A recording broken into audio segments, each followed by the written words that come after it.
Managed Sales Pro founder Carrie Simpson is here for a fascinating discussion on marketing best and worst practices, news from CompTIA, the 2020 Reader's Choice Awards, and more, plus a special guest interview with True Methods president Gary Pica. It's ChannelPro Weekly, episode 156, Shoe Booties Required.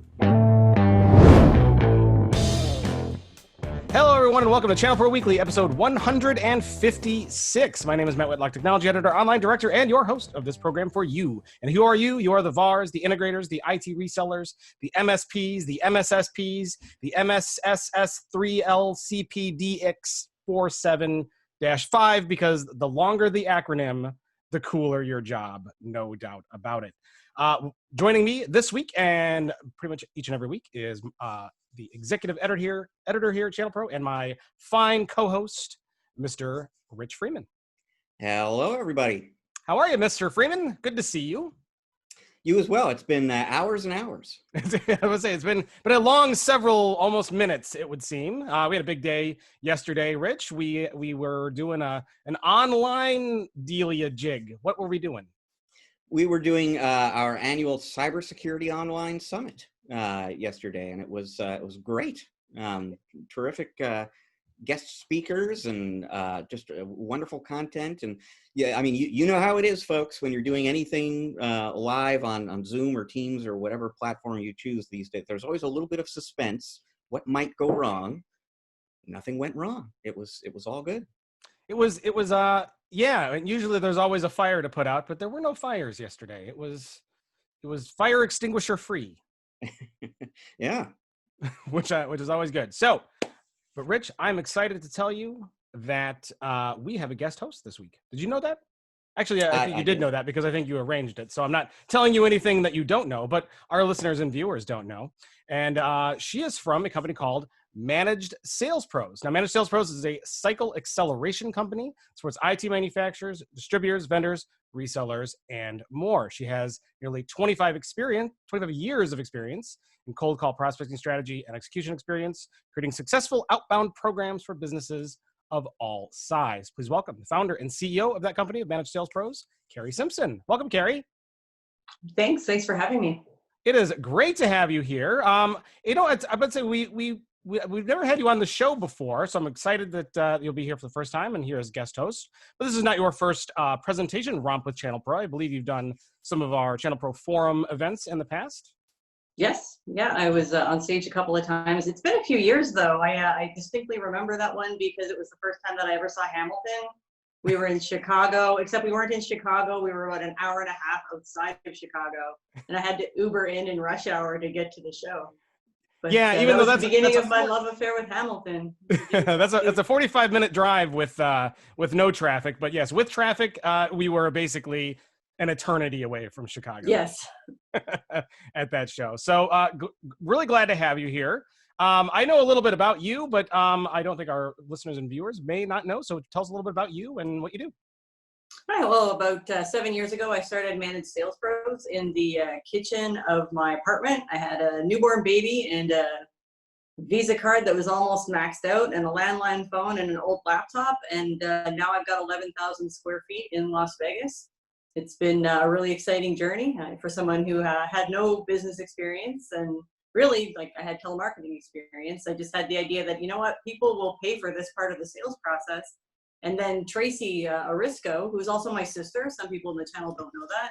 Tracy joined us about 6 months after I started the company, and it's been all uphill from there.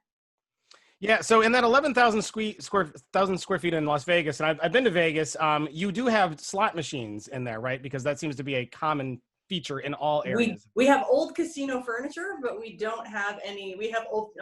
It's not even casino furniture. We have an old. There's a like a very famous kind of strip club peep show called Deja Vu. We have old furniture from there that we've brought in and created a really interesting space out of.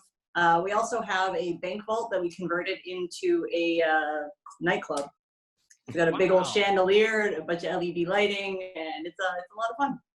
That is so cool. That is so cool and interesting. So tell me a little bit about Managed Sales Pros and I want to say, like, not necessarily you said the inspiration, but how is it getting started with that? Because the idea is brilliant, and you're absolutely right. Everybody hates the cold call part of the sales process. Mm-hmm. So what was the inspiration? What was it like getting that going? Well, I mean, I had a newborn baby and I didn't want to put her in daycare full time. I wanted to nurse for as long as possible. So I started thinking, well, what can I do that doesn't require me to work from home on kind of a flexible schedule, and what am I good at, and what would people pay for? And I thought, well, I'm great at cold calling. You don't have to leave the house for that. Probably someone would pay for it. So I just started calling local businesses saying like, hey, I'm a cold calling expert. Would you like somebody to do your cold calling 20 hours a week? And at the beginning, I did it all in pay for performance. So I was like, look, it's $500 a meeting. And if they don't show up for the meeting, you don't have to pay for it. And everyone was like, yeah, we'll try that. We'll try that. And then I was working with a marketing company in Winnipeg. And they said, hey, we used to share a telemarketing company with this IT firm. They're a managed service provider. Could you cold call for them too? And I was like, yeah, no problem. How hard could it be? And I was like Googling managed services, like, how hard could it be? Turns out pretty hard. But when we realized that all MSPs had the same problem, we like pivoted immediately, and we just completely niche specific. We only supported MSPs. And that was what allowed us to scale so quickly. We had to develop one talk track, whether you're an MSP in Miami or an MSP in North Carolina, it doesn't really matter. You sell the same thing to the same groups of people, the same sizes of businesses. So we just developed one talk track. Anybody in the company could get up and go sit down at anybody else's desk and do the exact same thing. So the only thing that really changes is the name of the MSP. The process is just repeated over and over and over again. So that doesn't, so turnover, for example, doesn't affect us the way it would affect a normal call center. We're not having to teach you how to prospect for an accounting company and a marketing company and an IT company. It's just the same companies over and over. And then as we developed that part of the business, a vendor contacted us and said, like, you know a lot of the MSPs in the industry, like, how's your list? And I'm like, well, it's fantastic. We've been developing it over a while. And they're like, well, could you call on our behalf to help us find new MSP partners? And it was like, whoa, okay. It was like the MSPs aren't even the client base, right? They're the product. The MSPs are the product.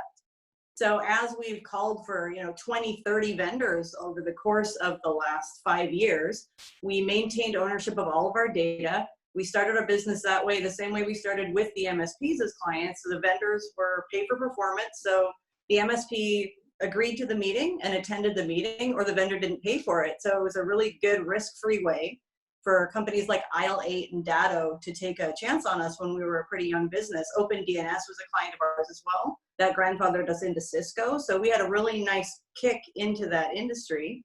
And now we're, our list of IT service providers is probably the best one in the industry, right? We've got 20 vendors that we're calling on behalf of all the time. And whether the questions are always relevant to that campaign or not, we're identifying how many endpoints do they have? What products are they using? What do they hate? What do they like? When are they going to change? What are their contracts up? So we don't just have a list of every IT company using ConnectWise. We have a list of every IT company using ConnectWise and when their contract is going to expire. Right? We just got deeper and deeper and deeper into the data, and now our system is so smart, it'll just pop things up and remove things from campaigns as we publish qualifiers. It's been fantastic. You know what's really interesting about that is we're always telling MSPs at ChannelPro that two of the keys to growth, rapid growth, are standardization and specialization. And that's exactly what you experience. I mean, and you're not an MSP, you're working for and with MSPs, but it's the same story. It was once you decided to sort of specialize in the managed services market and then just do it in a very repeatable way so that, like you said, people could, you could sit down at anyone's desk and pick right up where somebody else left off. That was what led to scaling the business. It works exactly the same way. The sales pitch is the same too. Like, it's very hard for an MSP to push back against our pitch. Why are you doing your own sales? You're terrible at it. Let us take care of it. You do what you're good at. You're great at tech support. Fantastic. You take care of that. We'll take care of this. Let's grow your business together. Right? So for an MSP to come back and say, well, that doesn't make sense. What if I don't get any meetings? I'm like, why should I pay for managed support? What if I get hacked? Right? Like, are you going to tell me 100% that I'm never going to get hacked? No? Well, I can't tell you 100% that you're going to get meetings either. So we really tried to make our business model, even our company name, as close to the managed services market as we could. I'm I mean, thoroughly I gotta- convinced, Rich. I'm not even an MSP, and I'm ready to hire managed sales pros. and you're absolutely right. Of course, I don't think anyone in the audience is going to dispute that the average channel pro is not good at sales, but they also don't like it. So I imagine you don't get pushback on that part of the idea of asking or having somebody else do that. The thing that they really don't like to do is probably appealing to your clients. We get pushback on price. Sure. As do we all for anything, right? So well, just ahead, for the benefit of people, because I think we've hinted at this, but I want to make sure people understand what we're talking about when we talk about pay for performance and a meeting. I mean, the piece of the sales process that you're handling is everything that leads up to a face-to-face meeting between the MSP and the client, right? So, I mean, does that include, generating lists and so like you'll go out there, you'll find the prospects, you'll warm them up, and then take it right up to the meeting, the close meeting, essentially for the MSP? Yeah, we've changed our pricing over the years. We don't offer a pay for performance model any longer. I think we made our bones and we don't have to anymore, right? We've got a wait list that's about 6 months long right now. We just raised our prices. With COVID, like everyone, we're struggling to find great people. So we've got, finite resources to support the managed services market currently. So we can't support the number of MSPs that would like to work with us right now. And we're kind of like, we don't want to put the new guy on everybody's campaign. So we're probably 30 days away from onboarding just with our new hire group coming in right now. So, I mean, I don't blame people for that anyway, right? Like if you could make more money on unemployment than you could make telemarketing for MSPs, of course you should stay at home. You owe it to your family to do whatever's going to be safest and most profitable for you through the pandemic. So, we didn't lose any employees. We got the PPP funding, which was glorious. But now with that money ending, I've seen already an uptick in resumes coming into our inbox. So I'm hopeful now that we're going to be back on track where we were, pre-COVID. We could use 10 more people right now. I've got 10 MSPs waiting in the wings who would love great callers, and maybe after this 10 more. So it's been challenging for all small businesses. Ours, the managed service providers, everyone. So you said that the whole coronavirus pandemic has made staffing maybe a little bit tighter. And what other ways has the pandemic affected managed sales pros specifically, or how you reach out and well, we hire almost exclusively through workforce readiness programming in Nevada, which means people who haven't been in the workforce for a while for whatever reason. Maybe they've been out of the workforce and they got divorced, and now they're coming back in after 20 years of raising their kids. Or they did some time and they're coming back into the workforce after like a training program teaching them how to use computer skills. Or we hire people out of rehab. Like a lot of people know already that I've been sober for almost 20 years, and I really believe in giving back to that community. So we do hire a lot of people that come right fresh out of rehab. So the challenges that we've had when the pandemic hit included how to figure out how to send people who make $15 an hour home to work remotely for the first time in their lives, right? These aren't people who have extra bedrooms. Some of them are living in what we call weeklies. So in Las Vegas, if you don't have a lot of money, it's really expensive to live. You have to pay more for a security deposit. You pay weekly for your apartment, and those apartments are more like hotels. So now you've got no childcare and 2 kids running around in your 1-bedroom or your studio apartment. You don't have internet because it was too expensive. You're lucky if your cell phone hasn't been cut off. So we had to figure out how do we get all of our employees to go home where they could work safely, provide them with equipment. We had to have internet hooked up. For some people, we had to pay for apartments because their work, like they just didn't have workspace that was appropriate for dialing and sounding professionally. And so you need more slot a lot machines. of interesting challenges that came with moving telemarketers home. But I mean, we're all back in the office now. We've got, we have a lot of space. We were kind of hopeful we'd grow into that space, and it's a little slower than we'd expected this year. And the answer, of course, to all problems in Nevada, more slot machines. Oh yeah. Yes, more slot machines. Those solve all problems. Well, very cool. Very interesting. I'm really glad, again, to have you here. And I know we're going to be talking about some news stories that we got in the news.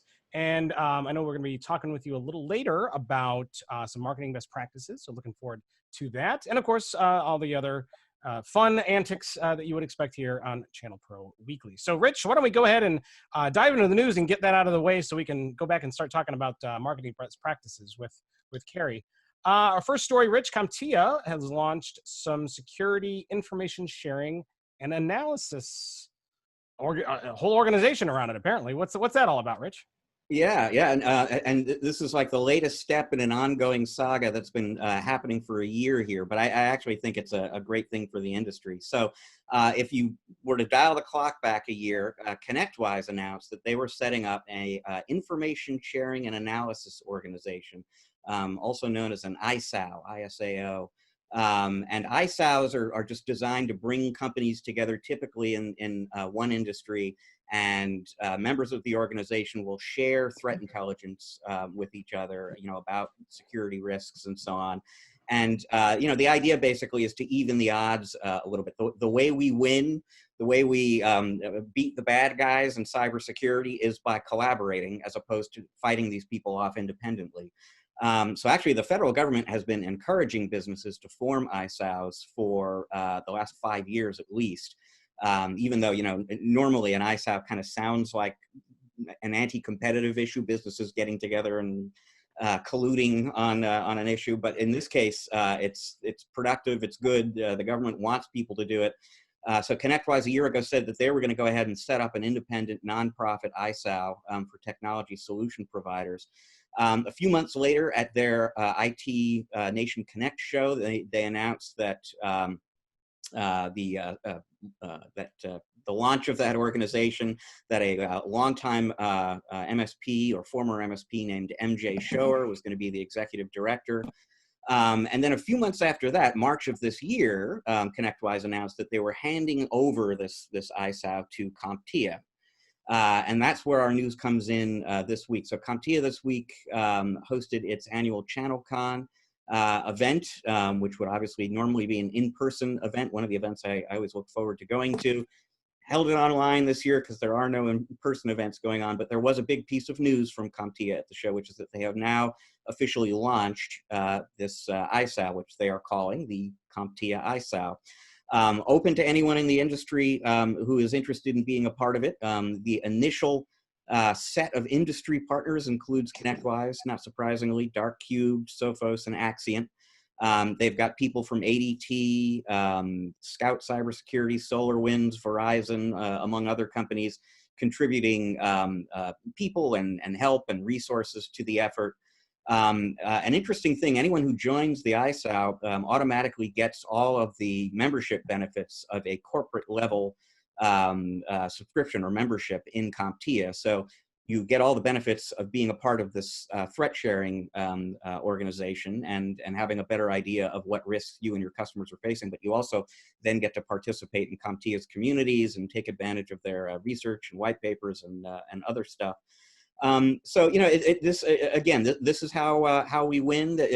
These kinds of organizations are an absolutely critical part of the strategy for fighting back against cybercrime. And I think, as we've discussed, recently on the podcast, cybercrime is a bigger problem than ever this year because of the coronavirus. And according to SonicWall, in the first 6 months of 2020, ransomware is up 109%.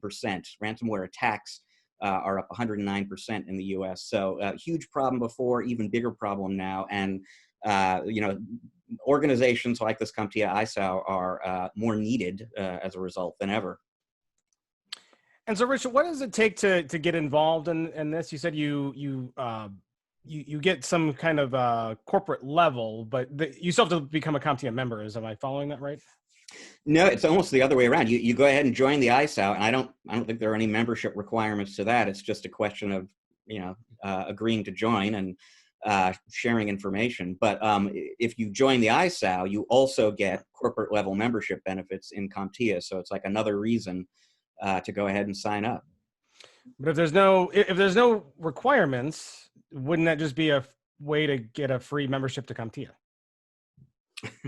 I don't know if there's a fee, come to think of it. I mean, there are costs associated with running the ISAO. There is a whole sort of information sharing platform that they've created. So it's not, you know, just people exchanging emails and texts and so on. I mean, there's some back end work going on to collect and process and distribute the information that they get, and all of that costs a certain amount of money. So I don't know if there's a membership fee, but you know, if for no other reason than the one that you just cited, there probably is.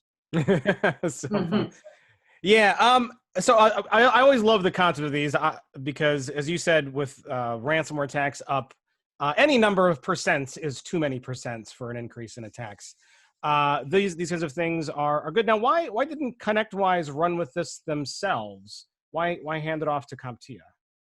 You know, I've never interviewed anyone over there exactly about that, but I strongly suspect the issue is just that as long as the ISAO was seen as a ConnectWise entity somehow, that might call its independence into question in some people's minds.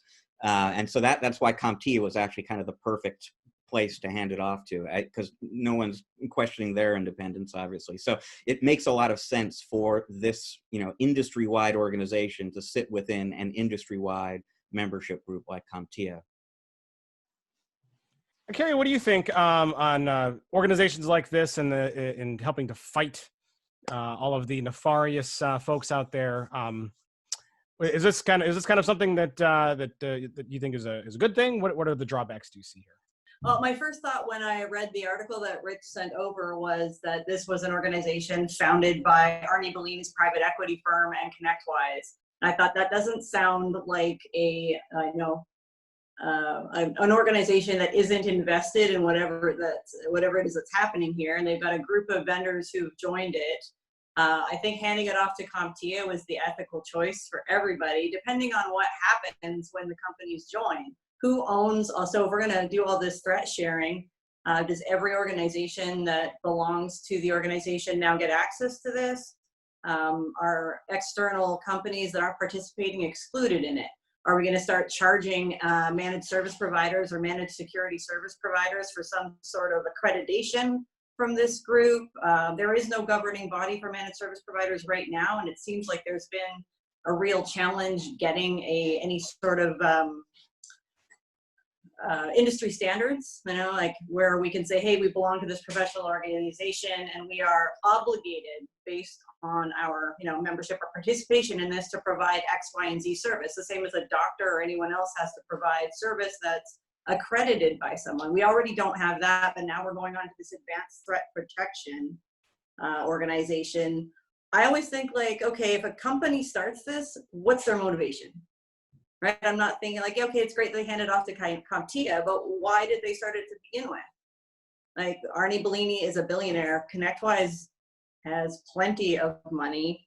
What are they just doing? Are they just doing some good for the channel? Because that's not really their MO either. And you know, those questions, again, it's like there are lots of people, I'm sure, who you know, asked those questions when they first heard about ConnectWise setting up this ISAO, and in a way, it doesn't matter how persuasive the answers from ConnectWise are. People are still going to kind of look at it funny. So it was, you know, like you said, an ethical and sort of a smart thing to do. Assuming you go into a venture like that genuinely wanting to help the industry do a better job against cyber criminals, handing it off and eliminating that, you know, all those questions about, well, what is ConnectWise's role in this? What are they getting out of it? And so it was a good thing to do. Mm-hmm. But you asked a ton of other really good questions, and as I was listening to them, I'm thinking to myself, I'm going to try to get MJ Schoer on the podcast with us, Matt, and let's ask him some of those questions and get more, you know, more detail about what it means to be a member and what you're contributing and what you're getting and so on. I'll bet. Like before my company, well, not my company, I'm not a security company, but before my company gives data to this conglomerate of other security providers, like, what are my risks? What am I opening myself up to? What do I get in exchange? Who benefits? Yeah. That is a very, very good question. And Rich, that would be an interesting discussion to have. So hopefully we'll be able to to get that person on down the road. But we got a couple of other stories that we want to go through. So for those who are listening on your phone or device, we put links to all of these stories that we talk about here on the show in our show notes page at channelpronetwork.com. Find the episode page for episode 156, and you'll see links to that as well. If you're watching on YouTube, open up the description area and you'll see links to all of these stories as well. Because sometimes we just cover them high level and we don't necessarily get into all the nitty gritty details. So you can go and read along and learn there. Rich, our next story is something we do every year. It's that time of the year. So it's Reader's Choice Awards time. Rich, this is a big program that we do where we poll all of our readers and out there and figure out the best of the best. Tell us about the Reader's Choice Awards, Rich. Yeah, big, a milestone on the calendar for us every year, and something I am always fascinated by. We go out every year. We have 50 different categories in cloud computing, managed services, storage, hardware, you name it.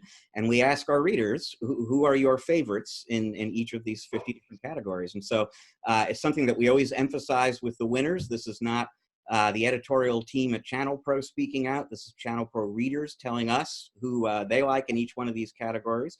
And it's just out within the past few days for 2020.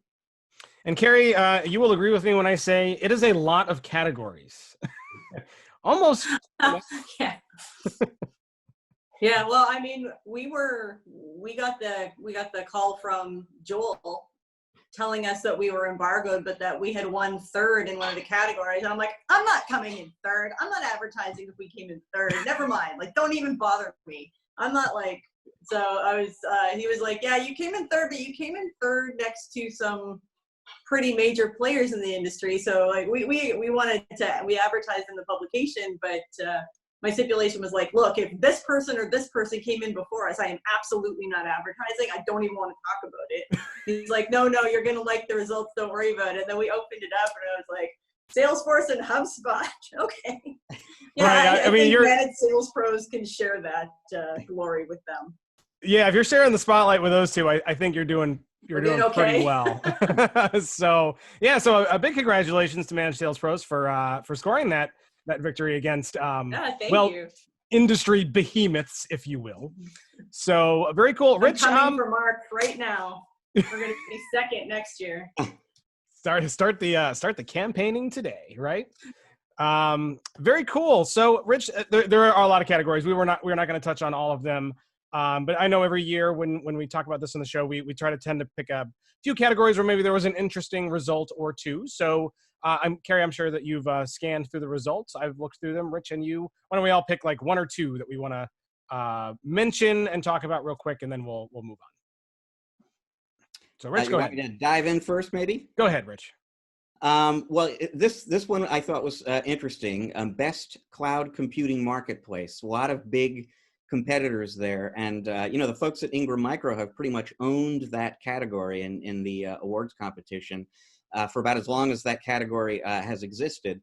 But Pax8 has been kind of chipping away. They won the bronze third place, then they won the silver, and this year for the first time they are the gold medal winner in best cloud computing marketplace, and Ingram came in second, silver medal for those guys.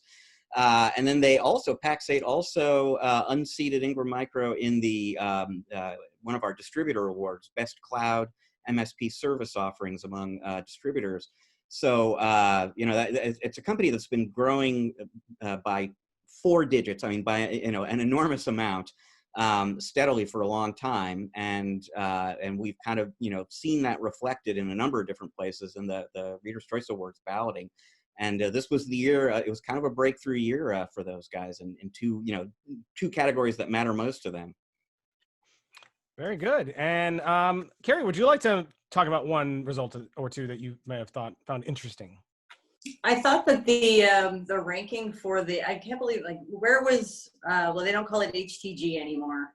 What do they call it IT now? Nation Evolve, I believe is what they call it. IT Nation Evolve. So that category, I found it interesting that peer group was third. Because I in my opinion, which I worked with a lot of HTG peer groups, those have been some of the most kind of loud, motivated interactive, engaged managed service provider groups today. Like those are the ones that are kind of like putting in the work, putting in the money, putting in the effort, interacting with their peers. They're the ones that normally would vote in something. So I don't know if they, everyone was just super, super busy and didn't, so they lost their ranking a little bit.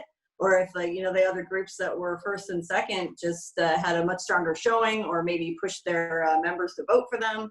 But that surprised me. If you're gonna win, you gotta vote, Rich. What do you think happened there?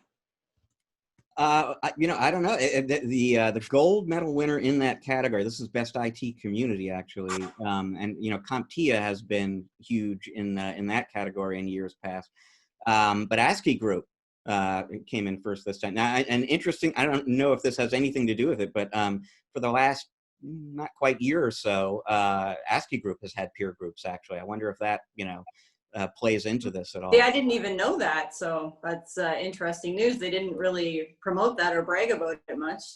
It was pretty quiet. It was towards the end of last year, if I remember right, that they announced it. And I imagine that, you know, it was one of these crawl, walk, run thing. They weren't maybe trying to blast out the news too loudly at first and kind of get it going.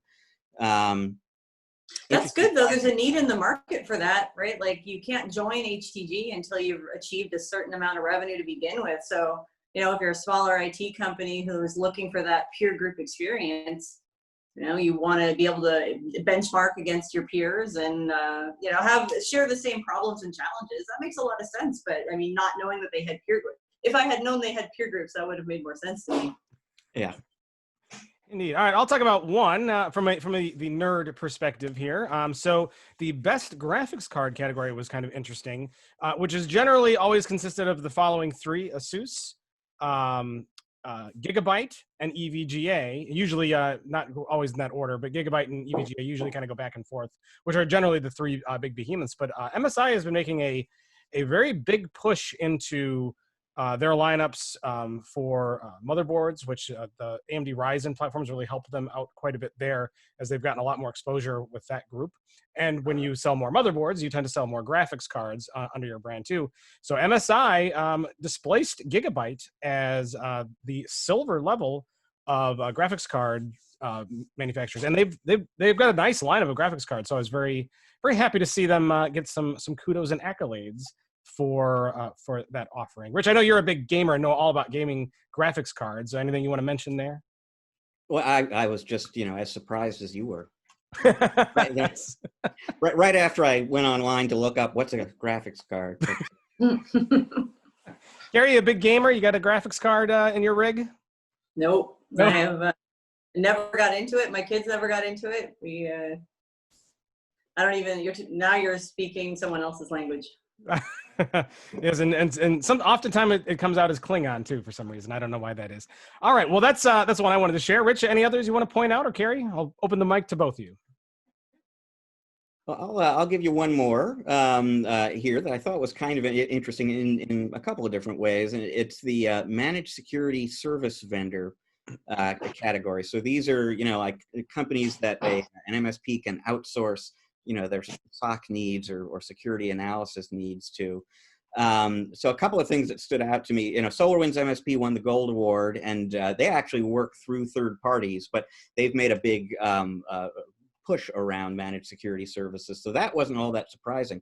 Sophos came in second with the Silver Award, and they've really only had an outsourced service, their managed threat response service, since last October. Basically, and you know, our voting was done earlier this year. So I mean, in that, you know, whatever 6 months, they apparently made quite a splash because they got our Silver Award here. And then it was a tie for third between ESET, not a huge surprise there, and IBM. And honestly, I don't know if IBM has ever won one of our Reader's Choice Awards before. They tend to play in a different place in the market. It was just really interesting to me to see that we had a cohort of our readers who really like managed security services from IBM. Yeah, they've never won. No, that's not. Well, actually, Rich, they have been on the board before in the past. Because if you click on them there, you can go to the awards and honors tab for any company, and it gets a little muddy because sometimes companies have brands and sub-brands, and the awards go to different entities. But they were a silver winner in 2016 for best managed security vendor, and a couple other categories as well. Best private cloud, best MDM vendor, best 2015. They had a couple awards. Best 24, going all the way back to 2014. So not a lot of awards, but they've gotten some in the past. Way more than I remember. Yeah, and you mentioned the MDM one. That's Mass 360, but that one I do recall. But yeah, I'd forgotten they'd won in those other categories. Yeah. So one of the fun things about the Reader's Choice Awards is if you go to the website and then you go to the Reader's Choice Awards page, you can go to all the different categories. And when you click on those companies, you can go to their page on the site, and then you can click on awards and honors. You can see all of the different past awards. If you'd like to see, oh, how did they do last year? How did they do the year before that? You'll see if they were a winner there. So lots of cool things to explore on the site. Carrie, is there any other category you want to mention, or should we move forward? Well, obviously the sales and marketing vendor category was a huge surprise. And why was that a huge surprise, Carrie? Well, we're not, I mean, we do consulting for HubSpot and Salesforce. Like if an MSP wants to implement Salesforce or HubSpot or Zoho or any marketing automation platform, we provide consulting for that, but it's not like we provide a data platform at the same scale that Salesforce and HubSpot does. Joel told me that so many people wrote our name in that we ended up winning. So I don't know how that happened. It's really like we obviously don't compete in that space, but I mean I'm happy to win any award. Give me all the awards. Absolutely. Well, you know what? It shouldn't be a surprise because you guys do awesome work. We've heard a lot about your business, and you guys are awesome. So that's why you're there. So keep it up. Those who make good impressions on people and provide a great service will get rewarded. So we'll pause. We'll stop there. Folks, go to the 2020 Reader's Choice Awards page. Go to the show notes page, or just go to channelpronetwork.com, and we'll link to that from there. And then you can look through all the rest of the 50 categories yourself and see all of the results. Some surprising, some not so surprising, some obvious, but always a good treat to see what you readers out there are thinking at any given time. All right, we're going to move on. We're going to be talking about apparently vehicle safety. Rich, we're going to talk about the importance of seat belts and airbags. And there's also about rolling. So I assume we're going to have some tire talk in here as well.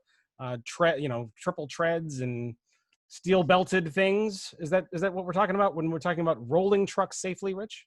No, not exactly. Although, it was pretty logical to infer that we would be talking about vehicles, engines, tires, etc. But no, what we're actually talking about, and this is an article from the most recent issue of our magazine that's also available online now, and we'll link to it from the show notes, is this concept of rolling trucks safely. So nothing new for an MSP to send somebody out to a customer site and deal with a technical issue on site there. It's just a lot more complicated. There's a lot more to it right now than there used to be. And it's just there are so many things about this year that are so unusual and so strange.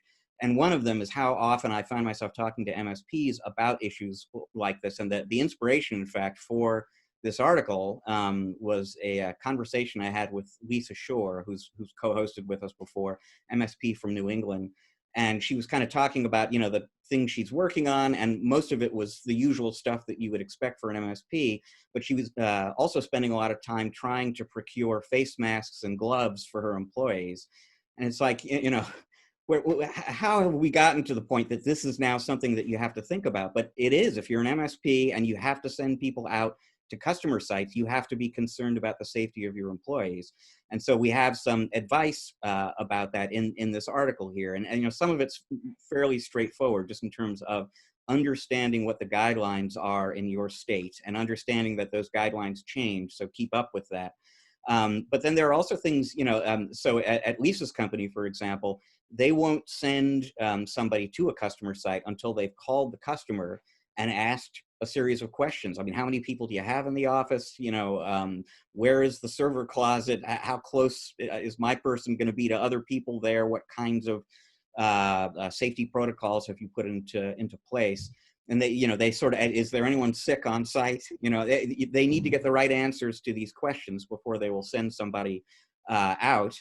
And they send them out obviously with personal protective gear and so on. They have conversations with the employees. It sounds like it's pretty rare for somebody, a technician, to say, I don't want to do that.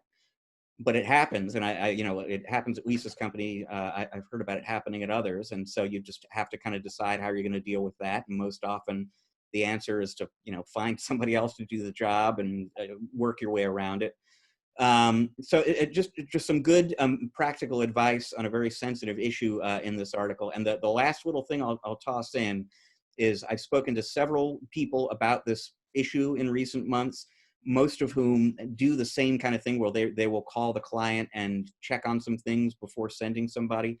And I have yet to hear of a customer who did not like getting, did not appreciate that call and didn't want to answer the questions and resisted. And the customers are very understanding, actually, about this issue from what I hear from MSPs. And they're quite happy to provide the information and do whatever else, they can do to help out to make their IT provider feel more comfortable on site. You always have to have a big supply of shoe booties, Rich. We need more shoe booties. Just so that we can say shoe booties. Lisa used to send her people out with shoe booties, but they stopped at some point. Just decided it was not necessary. Lots of stuff. Yeah, and actually, a lot of this stuff is difficult to find, like wipes and like Clorox wipes and hand sanitizer. Hand sanitizer is getting a little easier to at least find around here. I don't know what it is like in Nevada or other areas of the country, but yeah, it's always good to talk to your clients if you're going to go there in person and make sure everybody's safe. Carrie, I mean, this is all good stuff. What do you think? Well, I think that MSPs are missing a real opportunity right now for leave behinds that would be really valuable and helpful to clients, right? If you're going to have to roll a truck and you're going to have to send people out, why not send them with a little box of branded hand sanitizer and a little thing of alcohol wipes? Or, I mean, the Clorox wipes, yeah, they're impossible to find now, but I mean, there's companies that are already taking advantage of this and printing out swag. You could bring a little care package to your clients' offices with your tech. So not only can your tech put on a clean pair of gloves and a mask and use hand sanitizer and clean down the environment that he's working in first, you can leave behind the box. And if people are having trouble finding it, like that hand sanitizer is finally staying on their desk. It's not going to go get pitched in the bin anymore. They're going to put that thing in their purse or in their pocket or in their, if you have the little ones that are individually wrapped, like the pipettes they use for injections at doctor's offices, put your logo right on that, hand out a whole box of them. They cost nothing. Right? It's a really great opportunity for finally having stuff in your clients' pockets and cars and in front of them where you've got this like kind of little presence left behind all the time. I don't think anyone should be upset. I mean, are the clients that are going to get upset about you wanting to protect your team and theirs a client that you want long-term? Like if somebody throws a fit when you want to find out whether or not it's going to be safe on site. I mean, you've already been on site. You kind of should know what their office layout is already. So the one thing that I would think of, they're like rolling a truck to my office, you're asking me all these questions, but where's the server closet? Bob, like, you were here a week ago. You forgot? Like, you have a diagram. I saw you draw it. Why are you even asking me that question? You should know where the server closet is. If you guys don't already know that, like, why don't you? Right. I love the idea of turning it into a marketing opportunity. That is because there is a lot, there's always into a marketing opportunity. Right. No, that's true. Because, and when you think about a lot of the, maybe branded tchotchkes you could give away, you're right. Probably half of them end up either in a wastebasket or, given to some kid someday who in the future, 20 years down the road, that might influence their buying decisions, but maybe not. But useful stuff like sanitizer or branded masks or some of the other things you're saying. That's a great idea, isn't it, Rich? Well, and not only is that a great idea, the vendors are onto this already because, all the events are virtual this year, but some of the vendors will still, normally you go through registration, they give you a little swag bag. Some of the vendors have been shipping the swag bags out. So every now and again, I get, some event swag in the mail, and I've been getting branded, bottles of hand sanitizer, and I got one of the, have you seen those those keys that you're supposed to use on an ATM or a gas pump or something, so that you don't put, I got one of those from somebody. So the vendors, the distributors, they've figured that out. And yeah, absolutely. MSPs, resellers, they should be doing that too. But I mean, if it were me and my entire environment was down and somebody in my office had been sick, do you actually think I'm going to tell you that? Probably not. So I think it's like one more example of security theater, right? Like we're asking, like there was like to drop my kid off. We have an art program here in Canada that my kid's been attending, and Canada's instances of the virus are significantly lower than the US. Like we don't have mandatory mask wearing. We don't have, everyone's still doing it because we're Canadian, we're nice, but you don't have to. So we bring our kid there and they're asking us 17 questions. And I'm thinking, if I'm a low income family, like I'm a mom of like, I got to get to work. Here's my kid. Like, I got to go. Did she have a runny nose? Nope. Right. Like, I don't believe that just asking some questions on the phone is going to protect your team. Right. Like, they're going to have to be aware enough to figure out, like, okay, if your team members aren't taking responsibility for their own personal health and safety when they go on site, right? Like you don't know if they're wearing their mask, you don't know if they're wearing their gloves. Like there's got to be some accountability on the part of the employee, not just about the employer, right? I can't control what my employee does in his car or where they go after. And what is my OSHA? What's the word I'm looking for here? So for like our telemarketing center, we have like tape on the floor with arrows and, but I mean, they're all going out for smokes together, right? Like it doesn't matter what I do in my office, they're still going out together afterwards and they're getting a bite to eat and they're smoking cigarettes in the parking lot. And how is it if they get sick? I have done everything in my power to prevent that, but I mean, they're still grown adults and so are the employees of the MSP. So how are they really going to control the behavior of anybody once they leave the office or even in the office? It's kind of, we're putting a lot of responsibility on business owners to protect grown adults who should wear masks and gloves. Right. And there's always individual choice. We're running into some interesting questions as we get closer to schools going back in session. It's like, yeah, we can send them back to school and we can try to make it like a prison and make them space 6 feet apart and put on masks and all that stuff. But then like right after school, they all just get together and play anyway. So, why is it safe here and not here? And, some of those kinds of things that raise very interesting questions like that.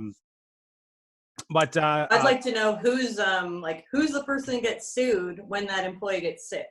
Is it you, the business owner? Is it the owner of the business that they feel like they contracted COVID at? If they went, like, are you jointly liable? Is nobody liable? I think that the next stimulus package is coming out with a liability prevention, it's like something that's going to stop employees from being able to sue employers if they get COVID. So as a large employer, what do you think of that? Well, we're not a large employer. Like we've got like 20 people. So well, that's still larger than 2, right? So well, I mean, I would like to know that if I'm like, I have a couple of options as a business owner, right? Like I already have money. I can shut my business down tomorrow and go home, right? And lay everyone off and keep the money in my bank account. And okay, well, I guess I'll just go consult for the rest of my life.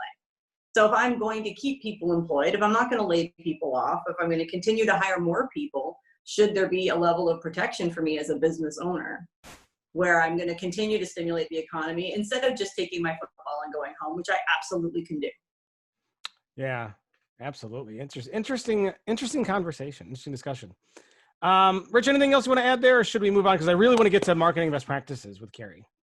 Well, let's go ahead and do that. I just one quick follow-up on something you were saying there, Carrie, before, in terms of the technician going on site having some responsibility in this process as well. One of the things that I have heard from some MSPs is they, sure, they're going to screen the customer in advance and ask these questions, but they also generally tell the technician, if you go on site and decide that you don't want to be in there, you see something that makes you feel like I shouldn't be here, it's okay to get out.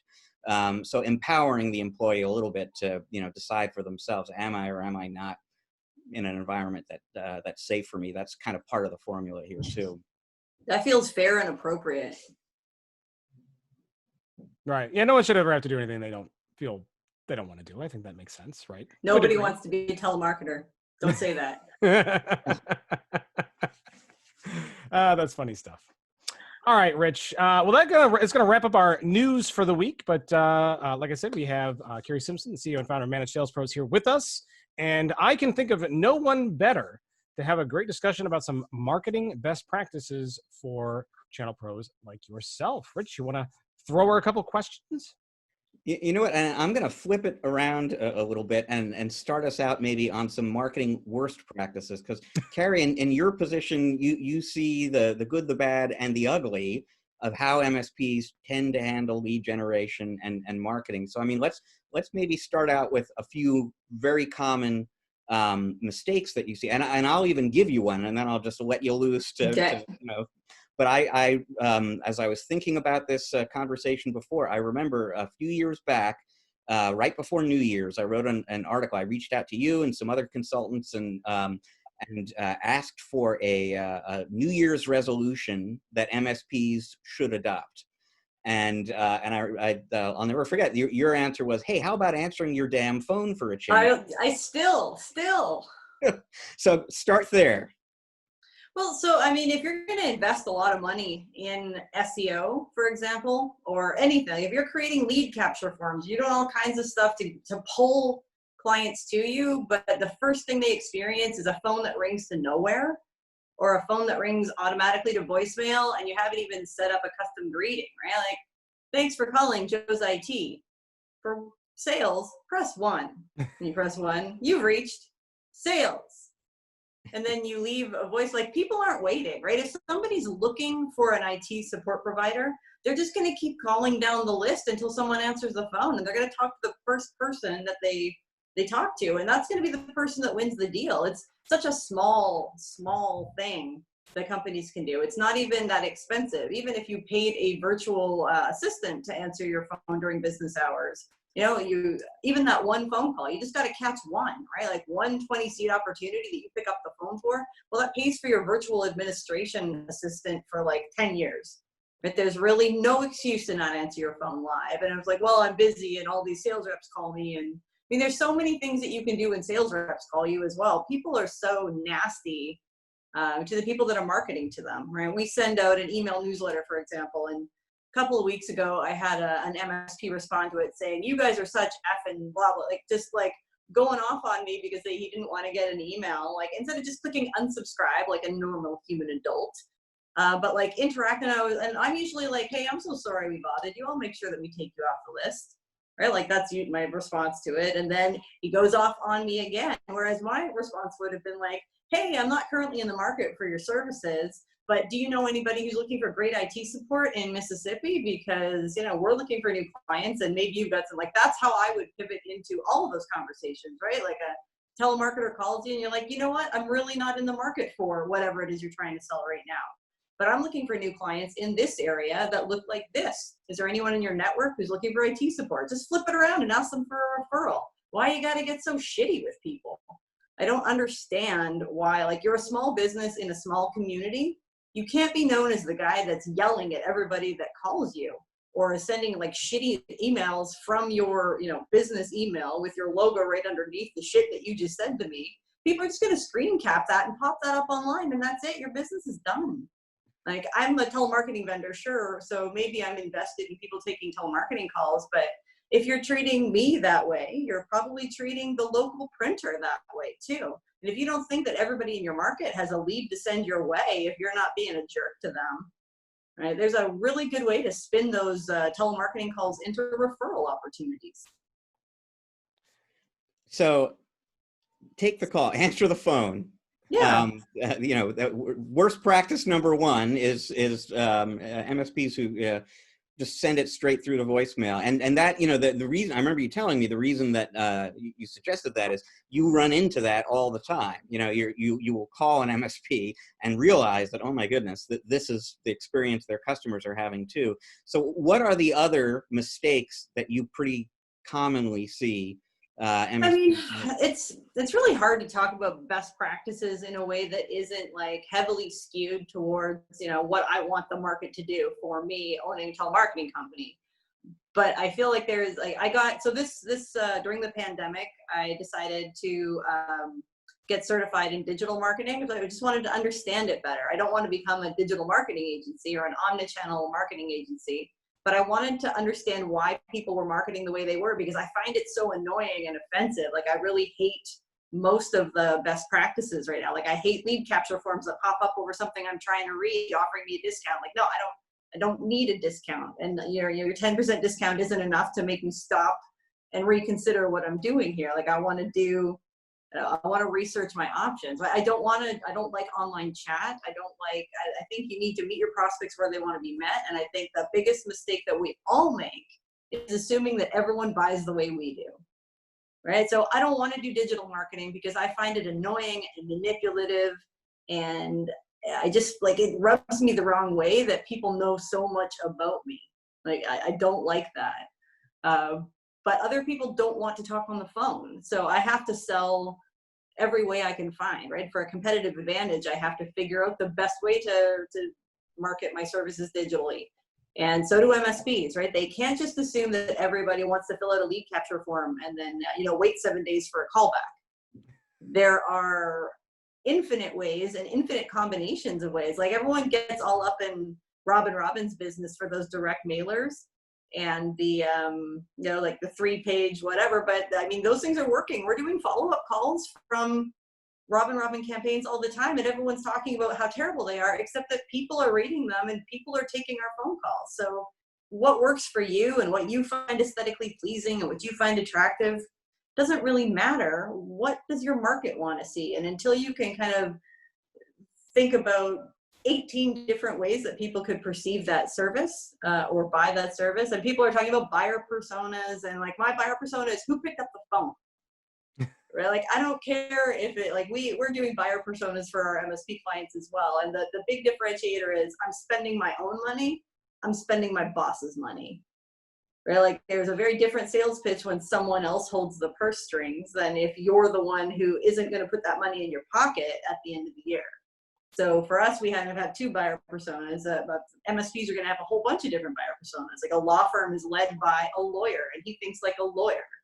An accounting firm, they're led by accountants and they think like accountants. So if you think about getting, like we talked about this way at the beginning of the show, if you're going to go niche specific, you only have to figure out how to market to one type of company, one way or one series of ways. You figure out how to crack the code and you're in there. But if you're targeting 20 different types of companies all the time, you can't market to them one way. You have to market to them 20 different ways. So think about where you're seeing the most success right now and replicate that over and over again. Get really good at that thing and then start adding on.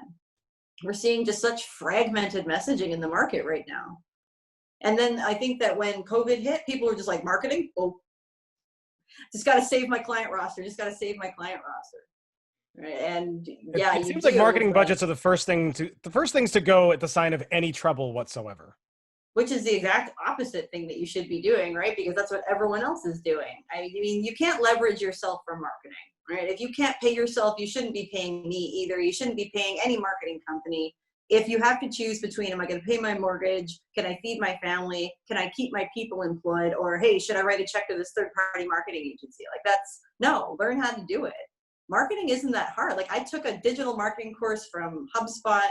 It was a week long, and now I'm certified in digital marketing. Anybody can learn how to do this. Like, any MSP could sit down, watch it on 2 times speed if you want, but there's lots of courses out there, and there's lots of free courses out there. There's no reason for any of us to be terrible at anything. And if the only thing that education gives you is an understanding of how to better engage with the marketing partner that you want to work with, because we've all decided, okay, we're not great marketers, we're great IT support guys, but somebody else is going to handle this for me. Don't you want to know how long they're actually spending doing the stuff that they're telling you they're doing? And if you're working with a marketing company, like, I spent a month just timing myself. Like, okay, how long does it take me to actually write a Twitter post? How long does it take me to create an Instagram post? Find hashtags, review what the SEO word combinations that'll work for us are. I learned how to use a bunch of different software programs. I learned how to make graphics in Venngage. And then I timed myself on all of it. I'm like, okay, well, now I know how much time it takes to do this. And if a company comes to me and says, we're going to give you 5 hours of marketing support for $5,000, I'll be like, well, maybe no, right? Like, just, if you know how long it takes and what the results should look like, you can be far more informed when you go to negotiate your contracts with third-party providers, right? Like when companies talk to me about telemarketing, right? It costs $8,000 and we give you 80 hours. So you're paying $100 an hour for telemarketing. You could do it in-house for 15. Do the math. What should you be doing? Well, it's not that simple, right? Opportunity cost. Who's going to do the telemarketing? How long is it going to take you to find the person? Are you 6 months away from having that person? Well, that's 2 years of opportunity that's now dropped at the bottom of your pipeline. The only thing marketing providers bring is immediacy, right? You can figure it out yourself, and you probably should. So that's my first like marketing best practice. Before you go and hire somebody, make sure you understand what you're hiring them to do, and then ask them meaningful questions about what they're doing. Don't just say like, okay, well, what can I expect? Like, no, what are they doing? Are they making 20 hours of phone calls or 2 hours of phone calls? Are they creating a post a day? And how long does that take? And who's actually doing it? And how long have they worked for that company? Are they just jobbing it out to a company in the Philippines that's creating like the same graphic that every other MSP in North America is going to have posted on Twitter next week? You don't really know what you're buying. It's a lot to cover. I know we got most of what you said there. You were breaking up a little bit there. I think we're having some technical bandwidth issues. So why don't we use this opportunity to go ahead and take a break? Rich, why don't you tell us a little bit about the interview? We're going to be talking with Gary Pica from True Methods. I don't think he needs much of an introduction. We're all pretty familiar with Gary. But this is the interview that we recorded for our ChannelPro Forum event. Is that correct? That is absolutely right. So right at the beginning of July, if memory serves, we did one of our SMB Forum events, which we wanted to do live and in person in Raleigh, North Carolina. That didn't work out, so we did it online.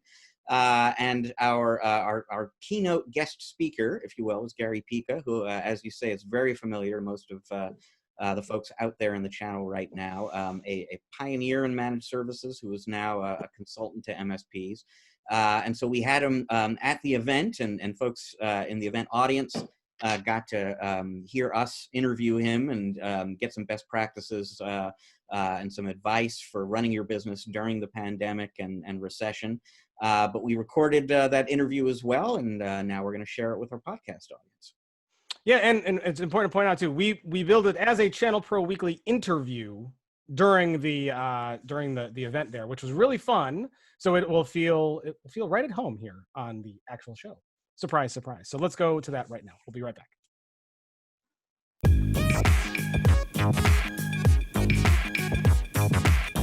So Rich, we've hit the big time stage. We are live here in the ChannelPro Forum event. I'm really excited. And I want to point out to those who are watching, we are indeed live.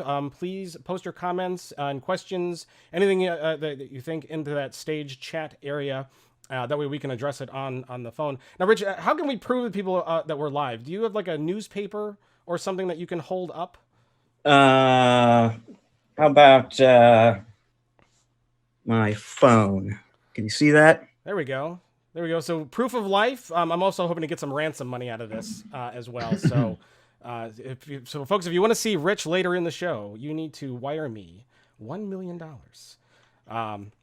So we'll go do that. So I'm also very, very excited to announce that we have a great guest with us today. A man who really needs no introduction, even though I guess by the time I'm done talking, we'll have introduced him twice.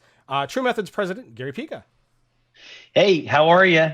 Matt, by the way, I think I would go with Bitcoin rather than wiring. That is true. I guess that's the new standard now.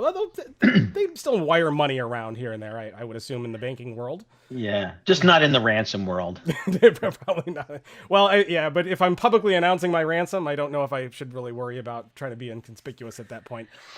So, Gary, I'm really excited to have you here. If you can, for those who may not be familiar with you, I can't imagine many of us that are not, but please tell us a little bit about you and a little bit about True Methods. Yeah, I'll give you the Reader's Digest version because my actual introduction is 35 minutes. but for the sake of time, I'm going to give you the short version. Yeah, so I've been involved with MSPs for 25 years. I've owned, operated, scaled, and sold two on my own. For the past 10 years at True Methods, We have training software and peer for MSPs. I've worked with over 2,000 MSPs around the world, and today, real closely with 100 of them that are in our peer group. So for better or for worse, helping MSPs become high performers and reach their goals is what I've dedicated my life to. And you're a Philadelphia Eagles fan, from what I understand, correct? Big, lifelong, 25-year season ticket holder. So I live and die with the Birds. That's great. And I know we were talking a little bit before we started, and it really leads into the conversation, as you were saying that, you know, this is a crazy year in 2020 and there's a chance that you may not even get to use your season tickets this year, but they're going to let you roll them over to next year and hold your seat. Tell us 1 second about that. Yeah, so they sent an email that says, hey, if we don't know what's going to happen, and if you're not comfortable, you can just pause your season tickets for a year, not pay anything, and just pick up the following year. And I kind of read that, and a lot of things are becoming normal now that weren't, but it just kind of took me back a little bit to say, wow, wait a minute, I might not go to a football game this year. That's not good. So yeah, we're having to all adjust to a lot of things. It's the summer now, but when the fall comes, there's a lot of things that happen in the fall, right? Sports is just one of them, schools. And so we're going to have to see how it goes. But as we'll talk about today, a lot of these changes are impacting MSPs. They are. What we're seeing is a whole bunch of changes to how entities all across the world are having to react and change the way they do things. And, it has definitely changed the IT channel specifically. So from a big picture perspective, Gary, how has the coronavirus pandemic changed the IT landscape for channel pros going forward? Okay. So if you think about it, I put it into two categories. One would be the way that small businesses are doing business. So there isn't one small business out there or an MSP customer that hasn't changed their business plan in some way for 2020. The topology of where they are and how they operate their business, supply chains. I mean, they're just every aspect of your customer's needs is changing. At the same time, during all this, we've entered a different economic cycle. And Matt, listen, I know a lot of MSPs that have been in business for less than 11 years. So for the last 11 years, they built their entire business in the longest economic upturn in recorded history. I've owned MSPs through 2 downturns and through 9/11 and different things. And it's different. It requires different priorities, different skill sets. So yeah, it would almost be easier to say what hasn't changed right now. So Gary, I mean, what kinds of things are end users looking for from their IT providers today that are maybe a little bit different from what they were looking for, what they needed 3-6 months ago? Okay, so let's talk about what they're looking for, and then let's talk about what they need that they may not be looking for. Okay, so let's start with what they may not be looking for that they need. They need enhanced security. Everyone's topology has changed. A lot of MSPs maybe didn't have standards for moving people to work from home or return to work or hybrid environments. And so I don't think there's a small business or an MSP that's more secure today, Rich, than they were 3 months ago. Okay. And so that has to be one focus that every MSP has to have. And it's their job to convey how risks have changed. I'm the co-host of a weekly security podcast called The Cyber Call. I'm the business analyst on it. And over this, you can see week by week how bad actors have adapted to what's happening and how they target their attacks. And so I think that's one thing every MSP needs to be thinking about, looking at where they are, their own house as well as their processes, and they need to be going back to customers, and customers are going to have to invest more into that. The other things are understanding the way in which they're going to operate their company. And most of our customers, the MSPs I work with, are saying that almost all their customers are telling them they're not going to operate exactly the same way based on what's happening and based on what they've learned, like who's remote and who's not. Their business plans are changing. So they need a level of what I call virtual CIO or strategic planning, different than they needed before. So people that don't have those strategic relationships, they got to put a process and start figuring out how to do it. And those that have it need to tighten down those processes and shorten their cycles. Talking to a customer once a quarter is not going to work right now. Like, they have to be monthly calls, and we have to be asking a lot of questions about their business. Well, if you think about it, Rich, even things we need to know, like, are they growing or shrinking? Will that affect our MRR? Did we have projects that we proposed? Do they still plan to do them? Are there different projects we should be proposing? That affects our non-recurring revenue.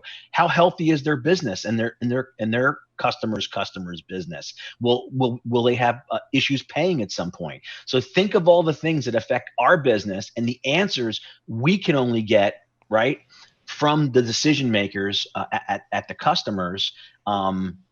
Yeah. Does that make sense? It does. And I want to go back a little bit, because you were talking about the importance of having that strategic advisor kind of relationship with the customer now, which has always been important, but is maybe even more important now. I mean, what's the difference between the way maybe a typical MSP is operating today and really being a virtual CIO and a strategic consultant to an end user? So there's a little joke I do in my live presentations. I say that most people say they're a trusted advisor or a VCIO, but they're really a VCO, a virtual Captain Obvious. So they go out and they're talking to their customers about hardware refreshes. You know, your backup is bad, we should put a new one in. You know, your Exchange server is old, let's take you to 365. You know, your licensing expired, you should renew it. You know, thank you, Captain Obvious. And those kind of just technical basic things that any MSP would do, it's really hard to build a relationship with the decision makers. You end up being pushed down to other people. So to be a VCIO, one, you have to meet with the decision maker at your business, someone who controls the strategic plan and the budget. By definition, that's what a CIO does. Right? So if you're a virtual CIO, second, you need to learn a lot about their business, not just their technology. You need to understand, hey, what is their business? What are their products? You know, what are their profit margins? Who are their key vendors? What are their key metrics? Their opportunities? Are they sales or marketing driven? All these things of understanding their business, because if you don't know that, you can't really give advice on what investments they should make or what the impact of potential risks are in their business, because they're different depending upon how that business runs and what's important to them. And, you know, some business owners and some VCIOs in the past didn't get there because they weren't comfortable with those conversations. There's a window right now where it's easier to do it, Rich, right? Because all of these people, they want to talk to us. Right? And they want to share, and they're going to be leaning on technology in an economic downturn. One great thing about being an MSP is that small businesses will lean more on technology and make more investments than they had to when everything was great and a rising tide was floating all ships. So this is that window to build those relationships if you haven't built them, and to build higher level strategic relationships if you already have. You know, Gary, to be VCO and become Captain Obvious, is there a rank of like progression that you have? Do you have to be like Lieutenant Obvious before you can become Captain Obvious? Yeah, you start at Private Obvious, right? And then you kind of you get your stripes and you work your way up. You go to boot camp and then you get deployed in the field, and eventually you become Captain Obvious. And please don't aim for Colonel Obvious. That things are very, very wrong. Yeah.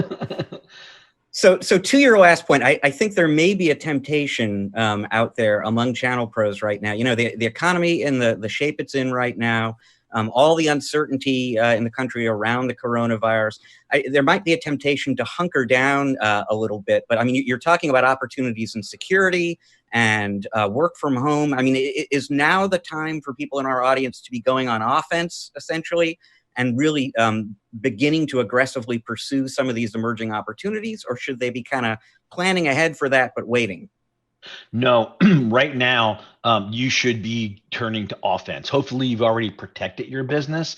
And unfortunately, Rich, I see a lot of people right now, business owners, that are not moving quickly. In other words, I almost feel like they're waiting for things to go back to the way they were. And that is not a good strategy right now, waiting for things. I don't know what will happen in the future, but I know it's not going to be the same as the past. I think we can all agree on that. And so one thing, look, if you can start with your customers, as we were just talking about, and you talk to each of you have 20 customers, you talk to each of them about their business and what they're thinking, you'll start to get this pattern recognition. You'll start to see these opportunities around security, around collaboration, right? Around mobility, around their workplace, right? How their workplace is going to change. You'll start to see those opportunities. And now the same way that these business owners, your customers, will talk to you to develop this relationship, you have the same opportunity with prospects, where now you can talk to prospects and build a relationship. Be curious, talk to them. If I'm an MSP, and what I've been recommending to our True Methods members, you need to go and talk to everyone who said no to you for the past 24 months. Every business that you talk to that bought from somebody else and not from you. And you don't need to call them and say, are you ready to buy yet? You need to call them and say, I want to check in and see how you're doing. And you start to ask these questions about those topics that you've learned about from dealing with your customers, and you will uncover pain. You have the same opportunity to build closer relationships with prospects as you do with customers.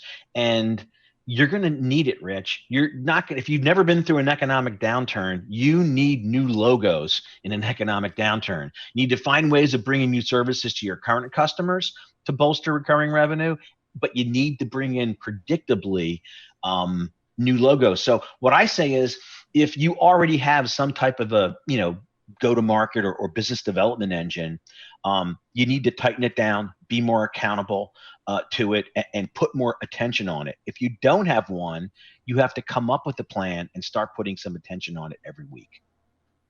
And so is any of that new? I mean, do you have any advice in terms of business development? Because we were talking about sales and marketing actually a little bit earlier in the event today. From a business development standpoint, is there anything new about this particular market we find ourselves in terms of how folks in the audience should go about finding those new logos and cultivating customer relationships? So let's talk about messaging for a second. People need to do something they probably should have been doing all along, but didn't have to during the marketplace that we've had, the economy, which is, we talk about content marketing. Most people, especially MSPs that do content marketing, it's marketing. Okay. Now it needs to be more content. So I think you need to be reaching out to people. They need to see that you're sincere. You're asking them questions. You're offering helpful things. A lot of my True Methods members, they've done a lot of videos to help their customers, and they've repurposed those videos to prospects. So they're just being of value to people. I had one scenario where they have an inside salesperson who makes calls, spoke to a prospect, and the prospect said, listen, right now, I don't know how happy we are, but with everything going on, we wouldn't consider, making a change. And the salesperson said, look, our owner just wants to check in. We've learned some things through this process. And honestly, we're not even taking on new customers right now through this. They talked to the MSP, and at the end of it, the prospect said to the MSP, I know you said you're not taking on any customers, but would you consider working with us? Right? And that, to me, sums up the power of being valuable, being curious, being sincere. Again, something you should always do, but I think it's really driving the point home. People are experiencing it now, and that's a big step forward, in terms of how to build a sales engine in an economic downturn. So you've got quite a base of clients who you work with. As you think of those folks right now, are there any examples that you can cite here of people who are really kind of getting it right in terms of introducing new service practices right now, generating leads? Are there any sort of peer-to-peer examples maybe that you could invoke here that would be helpful for our audience? Yeah, let me give you a couple examples. I'll give you a couple of what people have done with their customer base to react to this. One recurring and one non-recurring, both around, I'll give you one security and one collaboration. So one thing is we saw in the beginning, and it's starting to get back to normal, but a lot of companies just put on hold any like normally scheduled projects or upgrades that they had. And that can affect your non-recurring revenue, which is really important to an MSP. So we had a couple people that went out through this, went to all of their customers, their VCIOs, updating their strategic roadmaps, and they made like similar recommendations. One was a two-factor authentication, an MFA package. I know it was like 2,000 to 3,000, and they went out to their 30 customers, and they got like the first round, they got 9 of them to bite on it. So they generated a bunch of revenue. They did something that's really important to secure their customers, and they did it really efficiently because they were able to do the same project 9 or 10 times. So there's one example. The other example is really great time to add to your security stack and go and ask your customers. And you're hearing me right, during this downturn, ask your customers to invest more in their monthly recurring revenue for security. Remember, Rich, some people are shy right now thinking, well, the last thing I want to do is raise my customer's price. But if you're an MSP and a customer spends $3,000 a month with you, they have $300,000 or $400,000 of expenses. We're really small. And when you go to them and say, listen, we're dealing with some new threats, we've changed some things in your topology. We put some process and new tools in place, to address this. It's going to be about $300 to $400 a month more for you, and I can't make it optional because I can't let either of us live with this risk. Customers will say yes, and a percentage of them will thank you. They'll say thank you for raising my price, basically. And a percentage of them may have real issues in their business. Offer it to them at no charge, for the first few months. So there's a couple customer examples. On the prospect side, what we've seen is people using, things that they're good at as a wedge. Some people are getting deep into the Microsoft collaboration stack. We mentioned security, those kind of things. They're using those as wedges in content to be able to get their prospects to come to not big webinars, but like little kind of many, few to one type things, and showing people what they're doing and really putting a clear separation of their depth of knowledge around something important to the prospect compared to how their vendor has reacted with those things. Does that make sense? Yeah, it absolutely does. And I want to circle back again a little bit, because you were talking about asking your customers to invest more in certain areas right now, which raises the whole question of pricing strategy. So we're in this very difficult economy right now. There are a lot of small and mid-sized businesses out there that are hurting. They're cash conscious like everyone else, and so the temptation is either to hold prices steady or maybe even to lower them, just to kind of keep customers on board. And in fact, I'm going to very quickly check, because we have a poll that we've been asking people about. Have you raised your prices? Have you held them steady? Have you lowered them? 7% of the people who responded to the poll say that they've lowered prices for some of their customers, presumably the ones who are in some financial distress right now. 86% of the respondents to the poll said that prices have held steady. What is your advice, I guess, in aggregate, in general, about what your pricing strategy should be right now, and also just in terms of dealing with those customers who maybe are in some financial difficulty right now? Yeah. Okay, so I'll answer the second question first, because it's just real simple. I wouldn't be lowering prices for any customers. Instead, what I would be doing, first off, make sure they're really in need, because a lot of people are just asking every vendor to lower prices right now, like indiscriminately. So have a conversation of what they really need. Remember, your costs are not going down, and their need to be taken care of, to be secure, to have it's going up, not down. So your costs will not go down.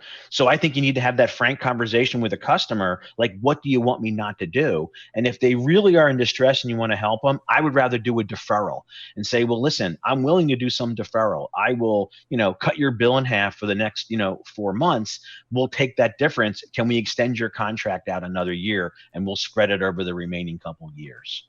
And that way you're helping them, but long-term, you're maintaining your margins. And most of all, once you lower a price, very hard to raise it again.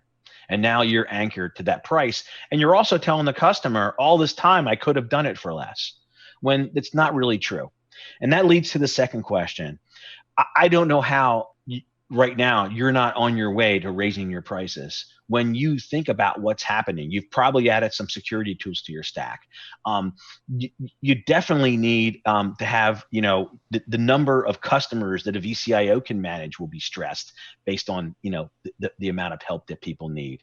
So along security, there's a bunch of roles and process that have to happen right now to spend more time on based on people's topologies.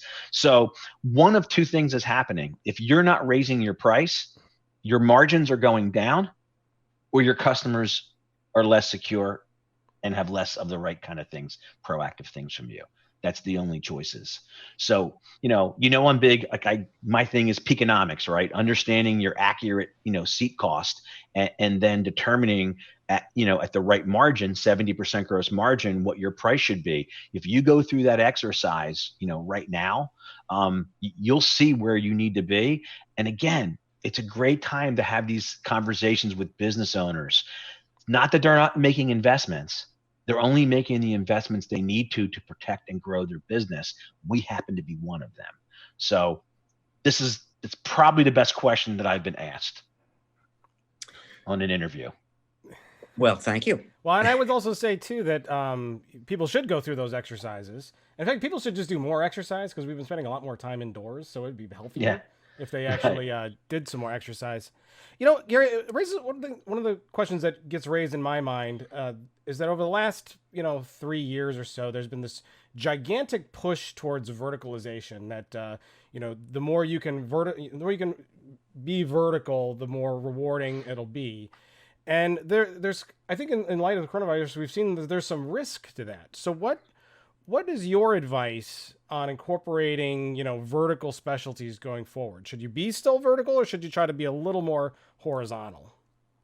So for me as an MSP, we had a couple verticals, but overall I felt like I wanted us to be more horizontal. Like that's the approach that I took.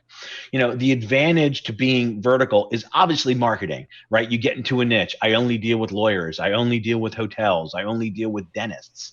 And what we've seen in that is, hey, if it's lawyers, you're probably okay. Lawyers somehow tend to make a living no matter what. And I've watched companies that deal with only legal firms for 25 years and they haven't gotten dinged even through this. But I have a few customers now that they're in hospitality. Really, really difficult. Thinking whether they can get through, how long they can hold out to get to the other side. So I think you need to do two things. You need to understand what is the exposure of any given vertical, and can I assume that risk? Like, am I in a position, but you got to attach, Matt, you got to attach some level of risk with the reward that you can grow faster because you can have more targeted marketing and referrals in there. So it's really a balance. I can't give people the answer. I've told you how I handled it. I had a couple verticals and then the rest horizontal, but it's really a decision everyone's going to have to make. Well, it's a lot of good information too. So we've learned that go after lawyers because they don't die. Yeah, they live forever, right? That they do. Rich, what do you think about that? About lawyers living forever? That's certainly been my. well, I guess about that, but no, just about their bills live forever. At least I don't know if they live forever, but their bills live forever. More Rich, about verticalization, because I know we've talked a little bit about it on the show before. And what do you think? Would you, if you were an MSP, would you take a more horizontal approach, or would you still try to carve out some verticals for yourself? Well, and I can kind of turn this into a question for you, Gary, because it's something that's been on my mind a lot lately. Don't ask him that question, Rich. That's inappropriate. Ask him a different question. Okay, but I'll ask another one. This is totally appropriate, and it has to do with verticalization. So I mean, ChannelPro and many others, we've been preaching to folks for many years now that the margins are there in vertical specialization, just customer stickiness, relationship stickiness is in verticalization. Yep. So that's absolutely what you want to do. But I've certainly talked to a lot of vendors, in particular, vendors and distributors lately, who have said that there are two kinds of channel partners out there that have done particularly well despite the economy right now, and they're the ones who are heavily into recurring revenue, and I want to come back to that with you at some point. But they are also the ones that have a diversified customer base, so that even if you were doing business with restaurants, for example, and they're all closed right now, well, you've got some other verticals in the basket there that you can still collect money from. So I mean, on this topic of vertical specialization, I mean, do you have any advice in terms of striking that balance between focus and all the benefits that come with that and being a little more diversified? Right. So here's the hard part. If you pick some verticals, it's easy to have them be like 20% of your business. Maybe you make sure you keep into that. Other ones, like sometimes like with that legal vertical or hospitality, there's enough domain expertise that you almost don't get to middle it. You know what I mean? And you have to make some commitment to it. And we've seen it now really be harmful to some people. So I know people that are rethinking, like they basically have another business to build right now. Like they're building another business while the other one right now is at a minimum. And I want to take it a step further. This should make you think differently about how big your biggest customer is. Like having a customer that's more than 5 or 8% of your recurring revenue, this is exposing, that's just as much of an issue as having a vertical market. I get this question. We have something in my portal called Ask True Methods where people ask me questions. Every month I get a question, hey, how should I price this really big deal?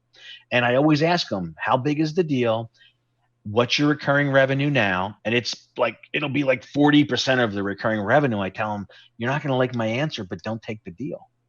Like it's going to hold you back and it's going to create this risk for you, moving forward. And every time they don't take my advice. It's hard. It's hard to not take money when it's offered you. Every big wave hits shore. And then they end up losing a year of their life.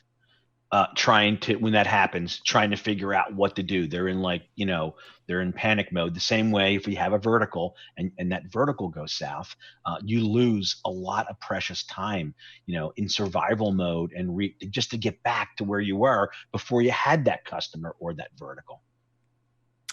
So, you mentioned earlier on, recurring revenue, obviously very important for ChannelPro's. Non-recurring revenue, very important as well.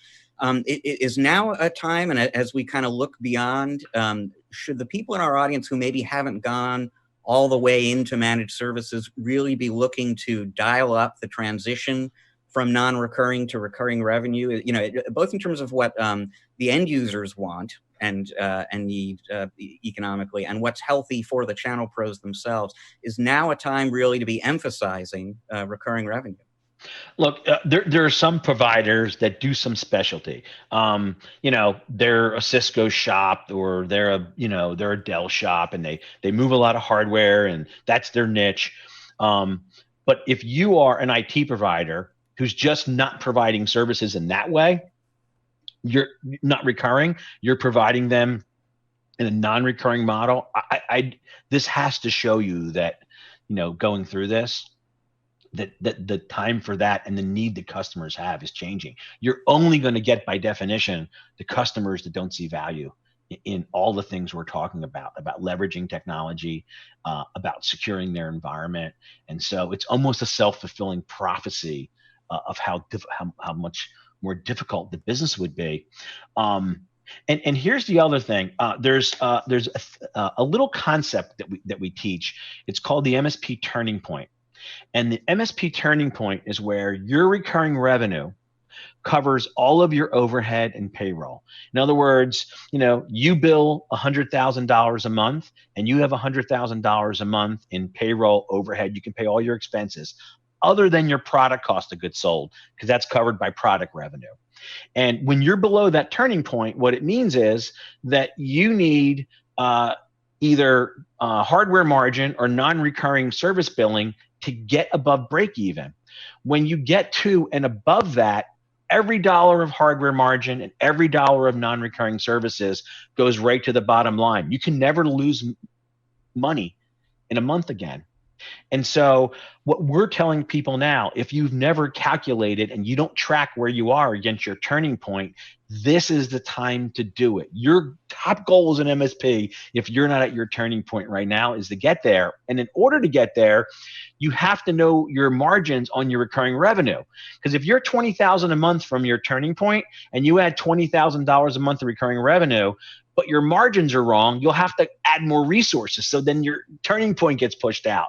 But if you price it right, you can make a beeline, right, for that turning point. And it's a time when things change in your business. When you get at and above that turning point, you're able to make decisions differently. Your profitability starts to go up. You're able to have more innovation, right? When you hit a downturn, you're able to be more offensive because of it. And we're seeing that happen with the customers we work with that are above that turning point. Where they are and how they're looking at what's going to happen in 2020 is much different than those people that I know that are 20 or 30,000 a month below the turning point. So, we were talking earlier today about weathering the COVID-19 storm and, how from a short-term perspective, you need to be looking at strategies for holding on to cash, reducing expenses. We're talking a lot here about new markets, emerging markets, opportunities that are coming up as a result of the coronavirus. Let's talk maybe just a little bit in the time we have here now about operational efficiency and where that kind of factors into the ChannelPro business model of tomorrow. What kinds of advice would you offer to people in the audience here about how to maximize their efficiency? What aspects of efficiency they should be focused on in particular? Okay, so again, I think a lot of good lessons have come out, right, of this for providers. And I'll give one example in sales and one example, in service delivery and operations. So if you said that if there's one thing you could eliminate in an MSP that would have the most impact, what would it be? I would say on-site, reactive, non-billable service. So anytime that I have to go on site unscheduled and I'm not billing it, it's included in the monthly fee, it's death, right? Your goal and your mission is to get that to zero. That's where you want to live. And so many people push back on that. Well, I don't know how you can say that, how you could do that. Well, now a lot of them have said to me, wow, it's amazing what you can do remote when you don't have a choice. Right? It's amazing how creative you are. And people now are doing all the things they could have done, which is all their customers are ordering, additional laptops, and they're keeping them ready to go in case there's an issue. So they don't have to go on site. They have little care packages. So I think taking that lesson and thinking about when things go more back to where you're able to go more on site places, you want to restrict and have learned from this. When you go on site to a customer, it should always be pre-scheduled and built into your monthly fee, whether it's security, alignment, compliance, or VCIO, and anything. So I would use this opportunity to focus on that piece of it. And then on the sales side, what we've learned is people have been doing sales calls remotely like this through Zoom. And they're having success, in doing that. And I think that's something that they might not do that with every call when they can go on site again. But I think they've learned that they can cover more ground. They can meet with a little bit less qualified prospects if they don't have a 45-minute drive. So I think that there's just a couple examples that we've learned. And then the third one that I'll mention is I think a lot of people have leaned on their tools more. Like they maybe neglected. They were using, 20% of what they could do with automation in their RMM. And now they've had some time and some cycles to be able to spend on it. So they're looking to drive efficiencies from their stack. So one last question here I think we have time for, and it has to do with vendors. Obviously, all of the opportunities we're talking about, all the challenges we're talking about coming up in the months and beyond that ahead, they're as true of vendors as they are for channel partners. Should the folks in our audience be working with their vendors any differently than they have been? Should they be looking to deepen vendor relationships, change the way that they leverage those relationships going forward? Absolutely. Right now, your vendors will work hard to help you. They are invested in your success. So lean on them for, hey, I want to be able to use the tool more deeply. How can you help me with training and certifications? Depending upon the size of the vendor, you want to ask them questions about their business and how they're doing. This has not been easy on vendors. Think about the marketing engine. You know this. A big part of the marketing engine of the channel is events, right? If you're a software company, you might go to 200 events a year. Like, as much as they're tech companies from a marketing standpoint, it's right. A big part of that is face-to-face. That's what really drives their list, right? That they market to. So depending upon the size of the company and how they're funded, you want to make sure if you're dealing with some small vendors that they're okay, right? That you don't have any risk there. And then some of the larger ones, go ahead and ask them for resources. You can ask them for, like, people have asked for price concessions. I wouldn't ask for a price concession unless you needed it, but you know what? They might make a deal and give you some more licenses right now, something that didn't cost them money that you can have that's going to add to your margins later. Yeah, good point. Well, we're almost out of time. I think I might have time for one quick question. I only take long questions, so. Well, then in that case, we're just going to have to wrap it up here. Now, okay, so in your opinion, greatest Philadelphia Eagles player in history, go. Oh man, I'll say Reggie White. That was what I was going to pick too. Yeah, I love Reggie. Everything about Reggie White. I like Brian Dawkins a lot too. There was a really good quarterback back in the 90s. Was that Randall Cunningham, right? Was that it? Randall Cunningham. Yeah, he was exciting. We had Donovan McNabb. So all great choices. Well, I hope you get your Philadelphia Eagles season, and hopefully you'll get football and be able to go into the stands there. So Gary, thank you very much for joining us. If you can, please tell people where they can go to find out more about True Methods and you, and how they can get a hold of you. Yeah, go to truemethods.com. You can check out what we're doing with training software around VCIO and also our peer groups. Can I just plug one thing? Plug away. Next week we're having a security event. It's a 2-hour tabletop event where you can come and actually go through an exercise on an incident to test your incident response. If you go to truemethods.com/tabletop, it's a free event that you can sign up for. We're doing it with a couple of the security vendors, both Perch and Solid Security, so 2 of the top companies. And everyone, I've seen them do it live. Everyone who goes through this makes changes in their incident response. And some people get scared and make a lot of changes, but everybody makes some changes to it.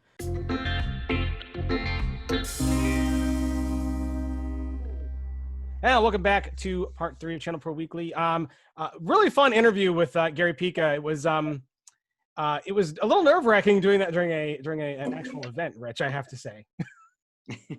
Well, I'll share a little behind-the-scenes story about just how nerve-wracking that was, actually. So Gary and I met in advance to talk about that interview, and we discussed topics that would be good for us to explore. And we came up with a list of, and you'll probably remember seeing the list. It was a list of like 8 different topics that we thought would make good sense to talk about. And, ordinarily for a ChannelPro Weekly interview, 8 topics, that's plenty. That's all you need, right? But Gary is, as people just heard, he's very succinct. He's excellent at sound bites. I think it's part of, what makes his advice valuable is he gets right to the point. So this was a 40-minute interview segment, and we were like 10 minutes into it, and I realized all of a sudden we've covered 6 of my 8 topics. Like, I've got to fill a half an hour now and just wing it. So a lot of those questions that you heard were me just kind of spinning the wheels trying to come up with things to ask him about. And the great thing, and Gary said this right before we went on the air. It's like, don't worry, you can't throw me off balance. I've heard them all before, so just ask whatever you want to ask. And it was true, actually. Most of what I asked him, he didn't know I was going to ask, and he had no problem whatsoever coming up with answers. It was fun, and I was trying not to be as goofy as I usually am during that. But Gary's a fun guy. I hope we get to get him on the show again somewhere down the road, or at another online event, because that was a fun segment to do. So kudos and thanks to Gary Pica for joining us for that. So Carrie, I think we got you back now. We were having a little bit of technical problems before we went into the break there. We have a change of scenery. So where are we now? Now I'm sitting in my husband's Dungeons and Dragons room. And it is so awesome that you have a dedicated room in your house to Dungeons and Dragons. That is just mind blowing. Well, we didn't have one before the pandemic because he just went out and played Dungeons and Dragons somewhere else. And now that they all play online, everybody's kind of trying to one up themselves. So we've got like whole Lego lands here, and dragons, and maybe dungeons. I never got into playing, but he's been very enthusiastic. So it's like a man cave, I guess, for Dungeons and Dragons. That's so cool. So I'd like to continue on the discussion that we were having before we kind of started losing you before. Rich, what were we talking about? What would be a good way to segue back into what she was saying? Well, we were kind of going through it. So, originally we set it up as a best practices conversation about sales and marketing for MSPs, but I decided to turn it more into a worst practice. So we were talking about, answer the phone, people, use, I think the key point you were making there before we lost you for a bit, Carrie, was just use a variety of different methods, and use the methods that your customers are going to be most responsive to. Don't just kind of do the one thing, and it's the one thing that you happen to like. If it works, if it's what your customers want, you want to do that. I'll set you up with something that I feel like I notice, and see what your thoughts are on that, which is that I think and precisely because most MSPs don't enjoy sales and marketing, I think they have a tendency to do it in little bursts. It's like, they set it aside and they don't think about it. And then one day they wake up and decide, I'd kind of like to have a few new clients, and they do a little burst of marketing and then they drop it again. There's no consistency to that. Do you find that to be true at all? Yeah, like that feast famine approach. I think that's very, that's not MSP specific, right? That's every company with a business leader who is still working in the day-to-day, right? If you are still the chief, you still do support, and you still are responsible for sales and marketing, and you're still the HR guy, you're still the everything, whatever's loudest is going to get your attention at that time. And if the loudest thing isn't sales and marketing, you're not paying attention to that until that becomes the loudest thing. And unfortunately, by the time sales and marketing becomes the loudest thing, it's almost too late.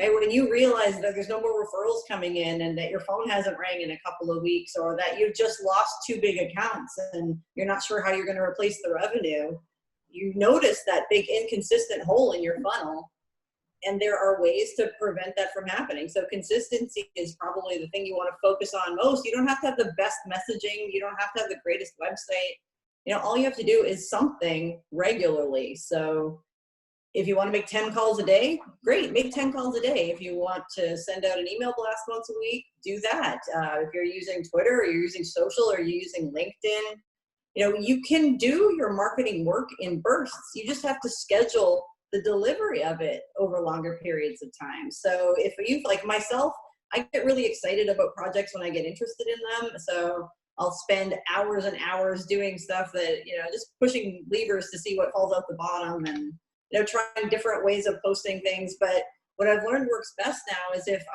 I'm really good at writing content at a particular time, right? Like I get up in the morning, I have insomnia, something terrible most of the time.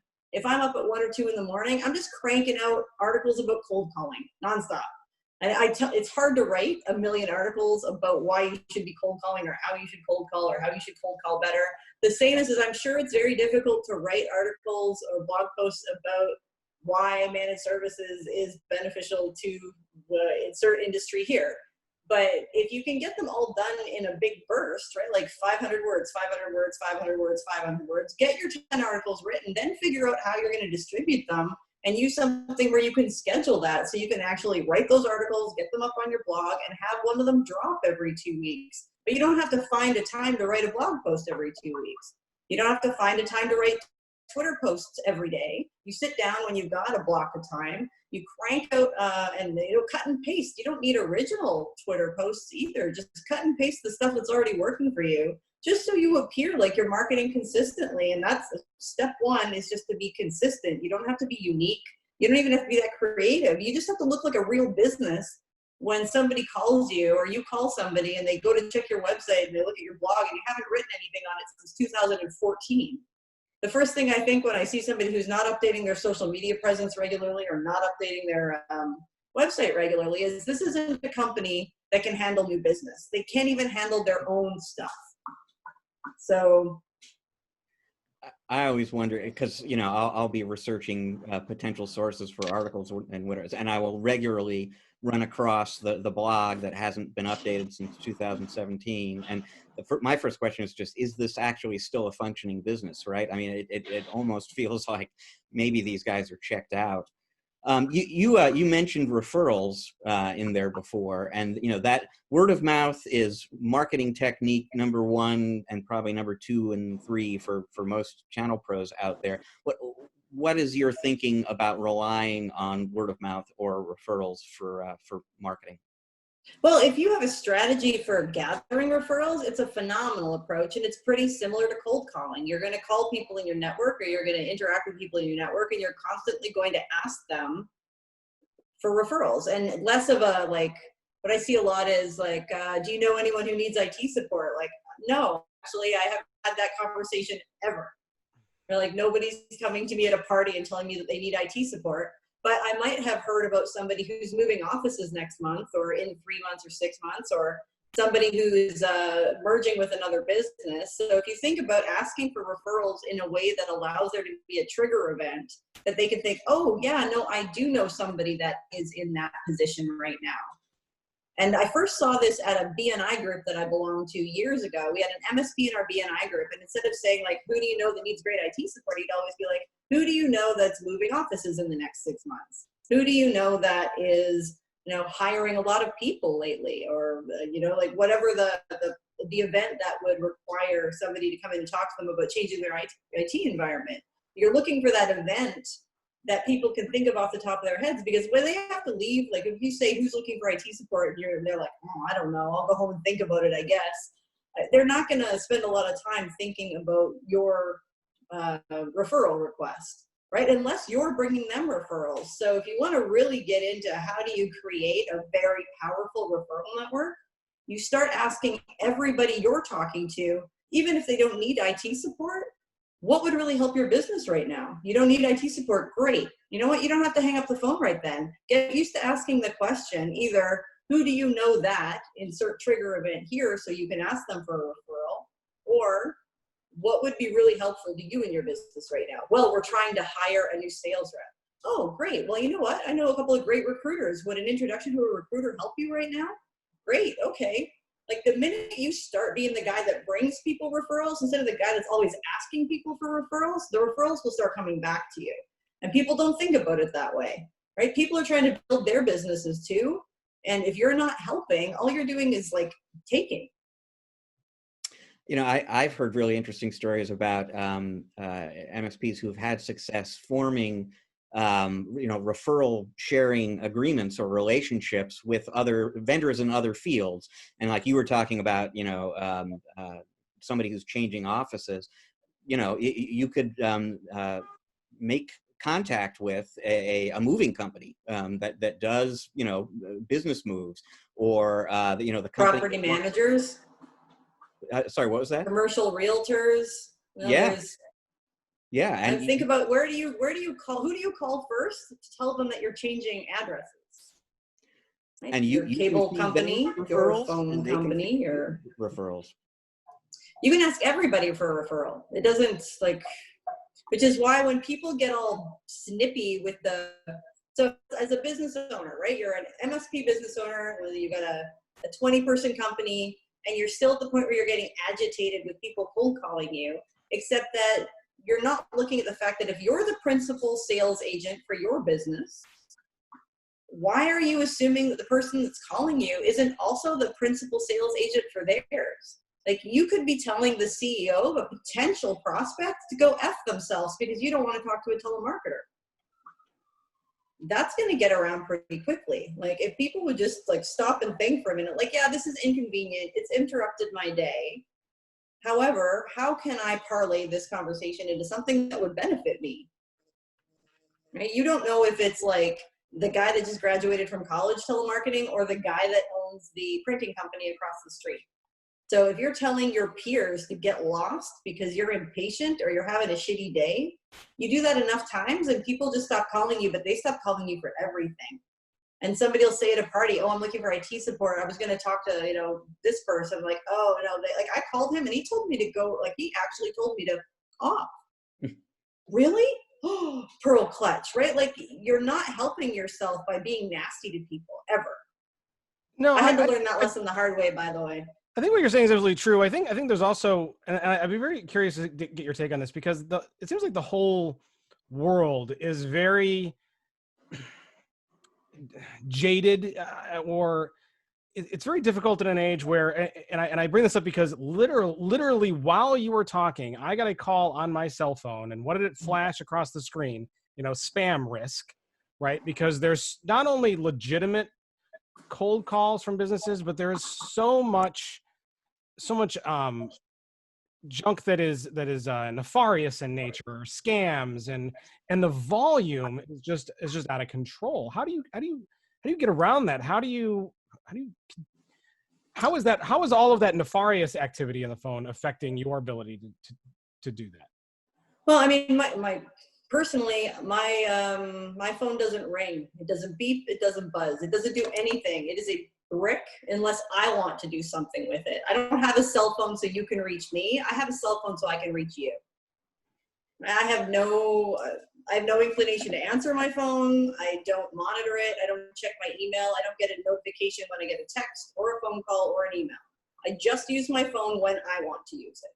And it took a couple of years of conditioning for that. And I think if more business owners look at it as, I don't want to be as accessible. I don't want to be accessible to my employees. They don't have my phone number. I'm not accessible to my clients any longer either. There are barriers in between me and my time and the people that want to interact with me, whether those are sales reps or clients or whatever. So, I mean, a quick way to solve that is get yourself a 1-800 number that goes to over there. Like, nobody can transfer a call to me at Managed Sales Pros. There is no way for somebody to pick up the phone and transfer the phone physically to me. So if you don't already have my cell phone number, I don't want you to have my cell phone number. Well, right, but in the terms of a business, though, I mean, just not long ago, you structure it so that you don't have to deal with it. Like, you can create the partitioned personal real estate that you want, and business owners aren't doing that. Like, oh, what if I miss a call from a client? Like, well, then you missed the call from the client, but you don't take client phone calls after 5 p.m. anymore. You pay people to do that. So if you are getting a lot of like bandwidth challenges, right? Oh, well, all these phone calls are coming in. Get yourself a new cell phone and only give the phone number to people that you want calling you. Keep your business phone, let it ring, don't answer it, respond to the stuff that you want to. Like, your time should be yours after a certain part of the day. And I feel like the business owners that are getting like really, really stressed out about all these telemarketing calls are still working in their businesses and not on their businesses. Take a shot. So some of the best practice you would say would be, answer the phone, but have someone answer the phone who can filter out the noise. Yeah. Like, if you're going to have someone answer your phone live, that person is now responsible for protecting your time. I take sales calls every Friday, and I will take any sales call that comes in as long as they schedule me between 3 p.m. and 5 p.m. on Friday. And the people that answer the phone know that. So, we had Carl Palachuk, who on the show just a few weeks ago, and what you're talking about is very similar to something he was talking about, because he runs his life very much the same way. And I think the phrase he uses is not being interrupt driven. and he's not answering the phone. He's not looking at email. He knows what he needs to be working on at any given time, and he gives it his undivided attention. And it's not easy to do. I'm guessing it took a while. Like you said, it took a while to develop the discipline to shut off the phone and never look at it. Yeah, I had to do it in little tiny, and I got rid of Facebook too, and I got rid of all of those distractions because I don't want to work 12-hour days anymore. And when I first started my business, I enjoyed that. I liked the kind of pick it up, put it down, pick it up, put it down. But I was still really excited about everything I was doing. Now I've got like a finite amount of time that I want to work during the day. And I don't want to get distracted from the thing that I need to achieve or accomplish because I've got a finite amount of attention to detail as well. I don't know if that's a marketing best practice, but that's like a business. Can you not hear me again? You're looking at me weird. No, I can hear you. Matt was muted for a second there. I was, of course, trying to talk, and I muted myself, so you didn't hear me type what I needed to type a second ago. Very, very interesting stuff. But I want to pause there, and we're gonna move forward, but we're gonna move forward with a little game that we call 5 questions. Now, Carrie, the way this game works is that Rich and I will come up with 5 questions off the top of our head. It'll be on any topic that we could possibly think of, and about anything that you could possibly imagine. No gotchas, nothing to like embarrass you or anything like that. It's all just to learn a little bit about you and have a little bit of fun. But it really could be about anything. Okay. Are you ready? I'm ready. Okay, Rich, do you have a question in your head? Well, I know what I want to ask about, because I every time I think about you, Carrie, I think of you as living in or near Las Vegas. You mentioned earlier on the show that you're in Canada now, right? So are you originally from Canada and you've moved home, or did you? Tell me about the Las Vegas part of your life. Okay. We signed a vendor contract, I want to say 5 years ago, and they assumed, like, we used to be a Canadian company with distributed call center agents, and they assumed that we were a US company that had a US call center.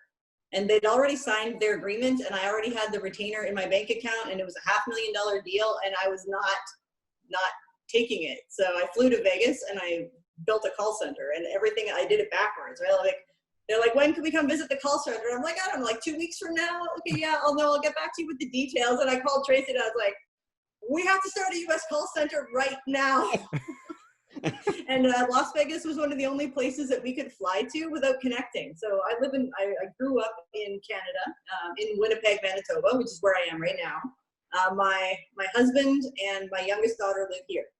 I have a U.S. work visa, and I own 2 businesses. So I own Managed Sales Pros here, and I own a company called Everywhere Managed in Las Vegas. And Managed Sales Pro signs all the deals, and Everywhere Managed executes on them. So it's been really interesting owning businesses in 2 countries during visa challenges and pandemics and so on and so forth. But before they opened the border to visiting family members last month, there was no guarantee, like my lawyer couldn't guarantee me that I'd be able to go back into the US. So I had to stay in the US. I couldn't come home to visit my kids. I couldn't come home to do anything. There's a mandatory 2-week quarantine here. So I normally live in Las Vegas for the and I normally don't work during the summer either. I take my kids and we go surfing every summer somewhere. This summer, pandemic, so I came home to Canada, and I've been here since July. And I actually go back to the States tomorrow. Wow, very, very cool. All right, I will take the second question. You mentioned that your husband plays Dungeons and Dragons. Have you ever played Dungeons and Dragons? I have not. I really like the idea of it, though. Like, what I love most about Dungeons, and why I listen to all the Dungeons and Dragons stories, is that I think that in order, like, somebody has to be really, really passionate about Dungeons and Dragons to get deeply engaged in it. Like the Dungeon Master, for example, has created an entire world for you to engage in. And the idea that somebody is that generous with their time and that passionate about their hobby, like, I love that. I don't necessarily want to get into that. I get obsessed with stuff real easy. I don't need another thing to obsess about right now. But, you know, he plays 5 or 6 hours a week, and it's a nice hobby. It has been during the pandemic as well. And I'm like, all in, like, yeah, no, enjoy it. Have a good time. Very cool. All right, Rich, question 3 to you. What was your first tattoo? Oh, uh, so I was dating a guy when I was 18 who told me he'd break up with me if I got a tattoo, so I got one. He did not break up with me, and it was a small yin and yang symbol on my butt, which I no longer have. It's been covered up by another tattoo. That's awesome. All right, question number 3 to me. I do not know a lot about the Manitoba area.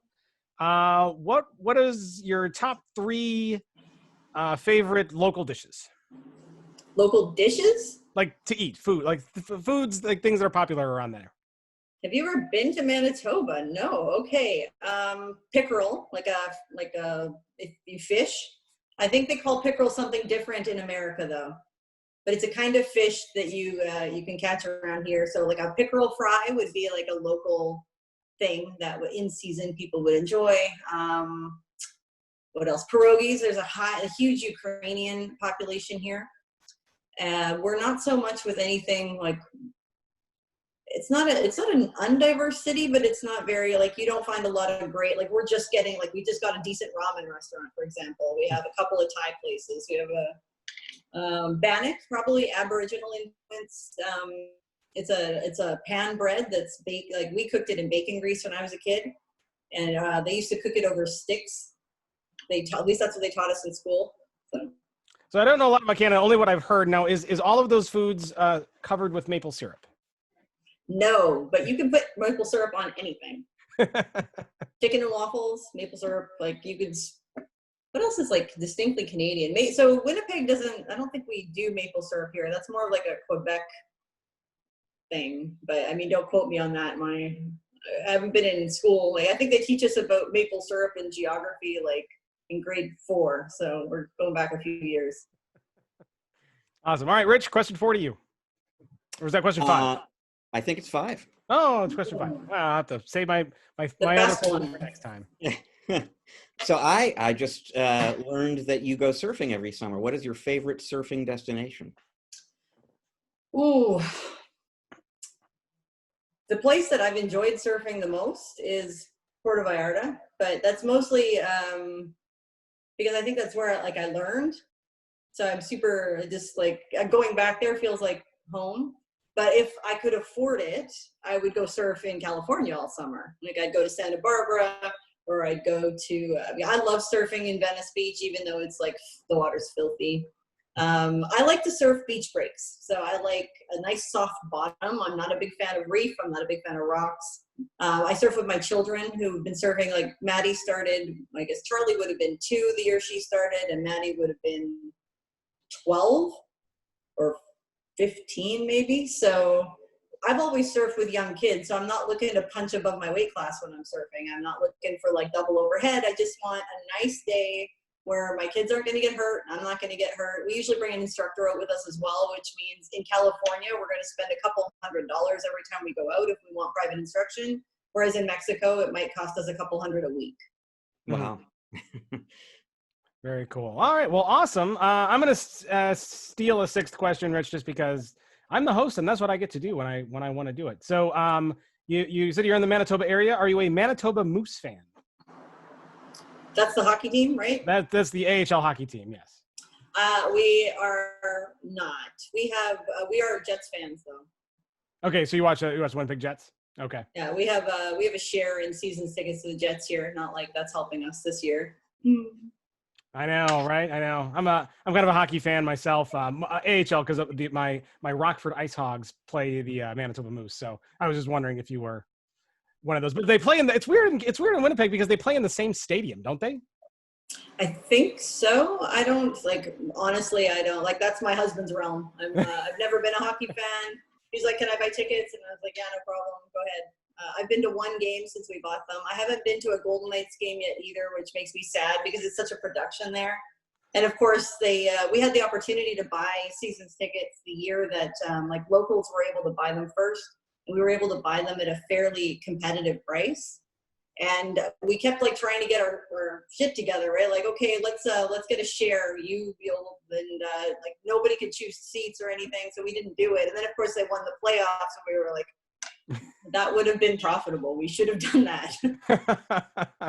Yeah. Hockey tickets as an investment. I like it. Or just for clients, right? Everyone rolls through Vegas eventually. Every vendor in North America has an event there at some point. That is very true. That is very true. All right. Well, cool. We're going to move on to our next segment. So, Carrie, I know you might be new to the show, but those who have been watching know that I have a vast assortment of old technological doohiccuses. You can see behind me some of my old video games, and I've got PCs and laptops going back years and years, and PC desktop components. And I like to say it's a hobby, Carrie. My wife calls it a disease. Either way, it's good for everybody who's watching because they get to see something cool. So I was digging through my closet. Rich has seen my crazy amount of stuff I have, so it's pretty nuts. But I was digging through my closet, and I found out kind of a fun one that I wanted to pick out. So if you're not a computery geek, you probably may not know what this is. But I'm going to hold this up for those who are watching on YouTube. And for those who are listening, what I'm holding up is it's a 5 1/4 inch, what they would call a front control media panel or front control panel. This one was by Ultra. And honestly, this is, I say it's a museum piece, but honestly, like you could put this in a desktop computer today and it would still be a useful thing. So on this one, there's a little screen. It has a black light. There's wheels to control 2 fans. But some of the rest of the specs get a little dated, so there's like USB 2 ports on here. There's Rich, if you know what that is, an IEEE FireWire port, so you don't see those in use very much anymore. A couple eSATAs, memory stick. You don't see a lot of those in use these days either. But the idea is that if you're building a desktop computer, you don't want to reach around behind the back to plug stuff in all the time, and you want to be able to plug in things like memory cards and do some things from the front. So you throw one of these in there, and it makes things nice and convenient at the front. Okay, so Carrie, you got a big desktop, or you ever had one with something like this on it? I use my laptop only. I don't even have a monitor anymore. Like no. So you scale down. See, I'm all about scaling up. The more crap you can add to a box, the better. So so these were kind of fun. And these go anywhere between, depending on the model and how many ports they have, anywhere between say $20 and $50 to add one of these on. But if you have a desktop PC, if you have a nice big desktop, which gamers and stuff do, or those who do a lot of media work in particular, these can be really, really, really handy if you have a big, powerful workstation and you need access to plug in stuff like memory cards. So that's my museum pick for you. Is the Ultra MD3 is what it's called. Here's the box for it, for those who might want to see the box.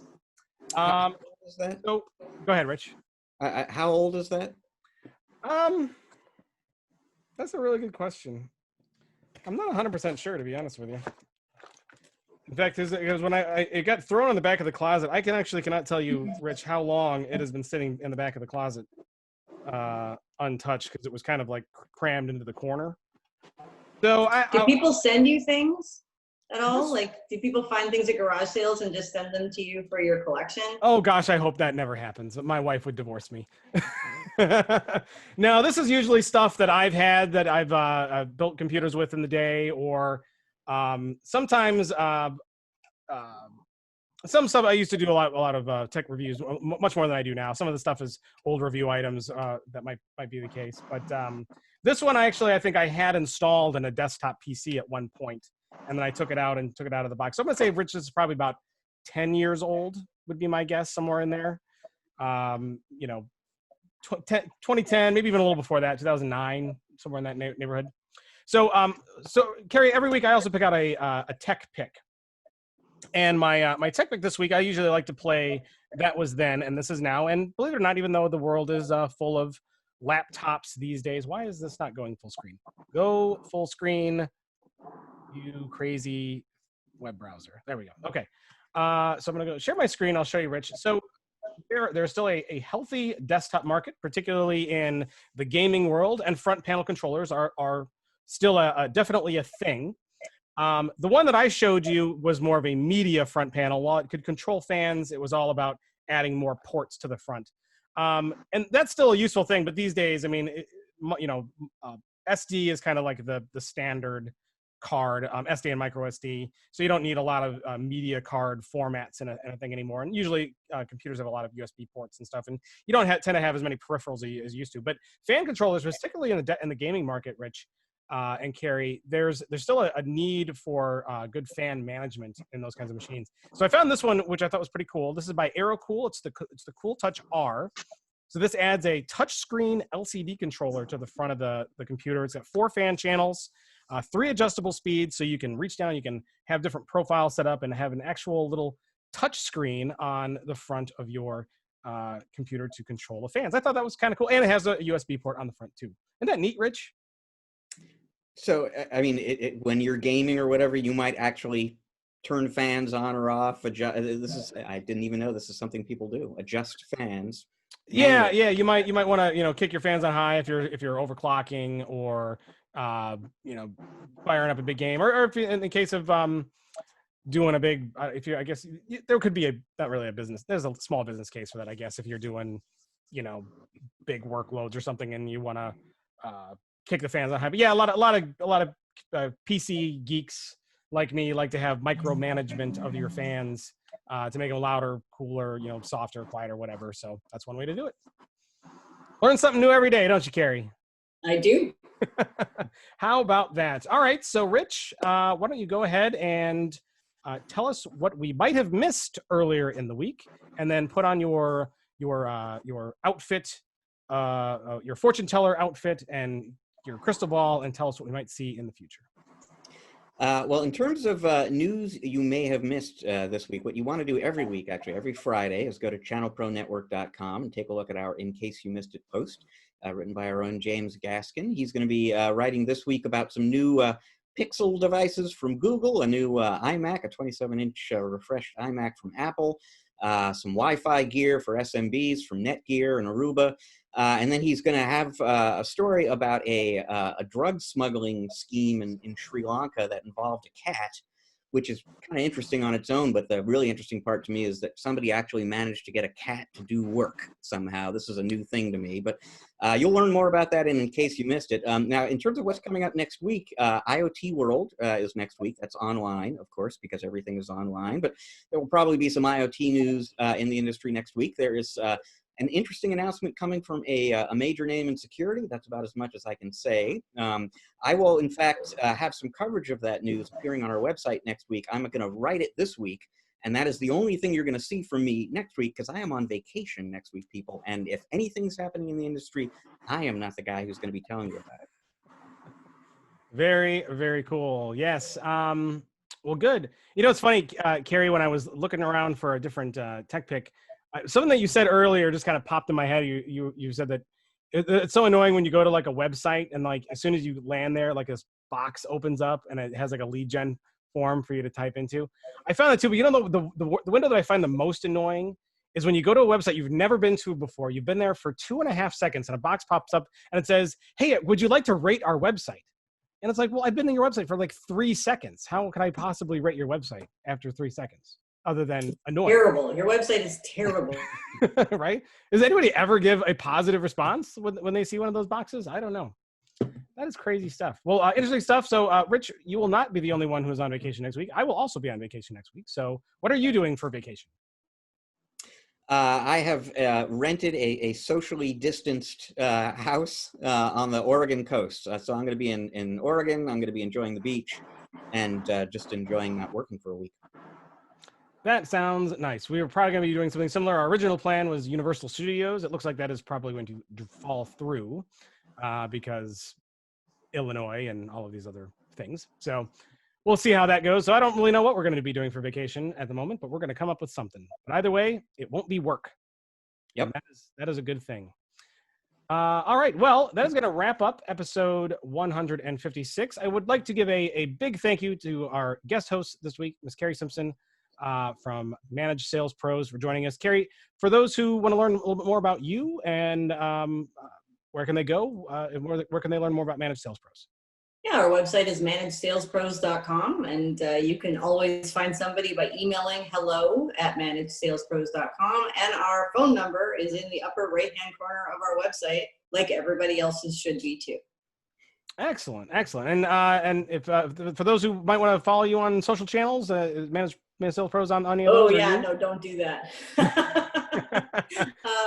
my personal Twitter handle is @ColdCallCarrie, and I don't.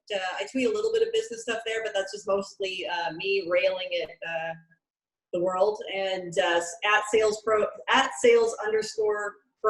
is our professional Twitter account. We're on Instagram with the same handle as well. We don't use it very often though. We're trying to get better at it, but Instagram makes it so hard. Like it's so like you can use a social media platform management tool for everything but Instagram.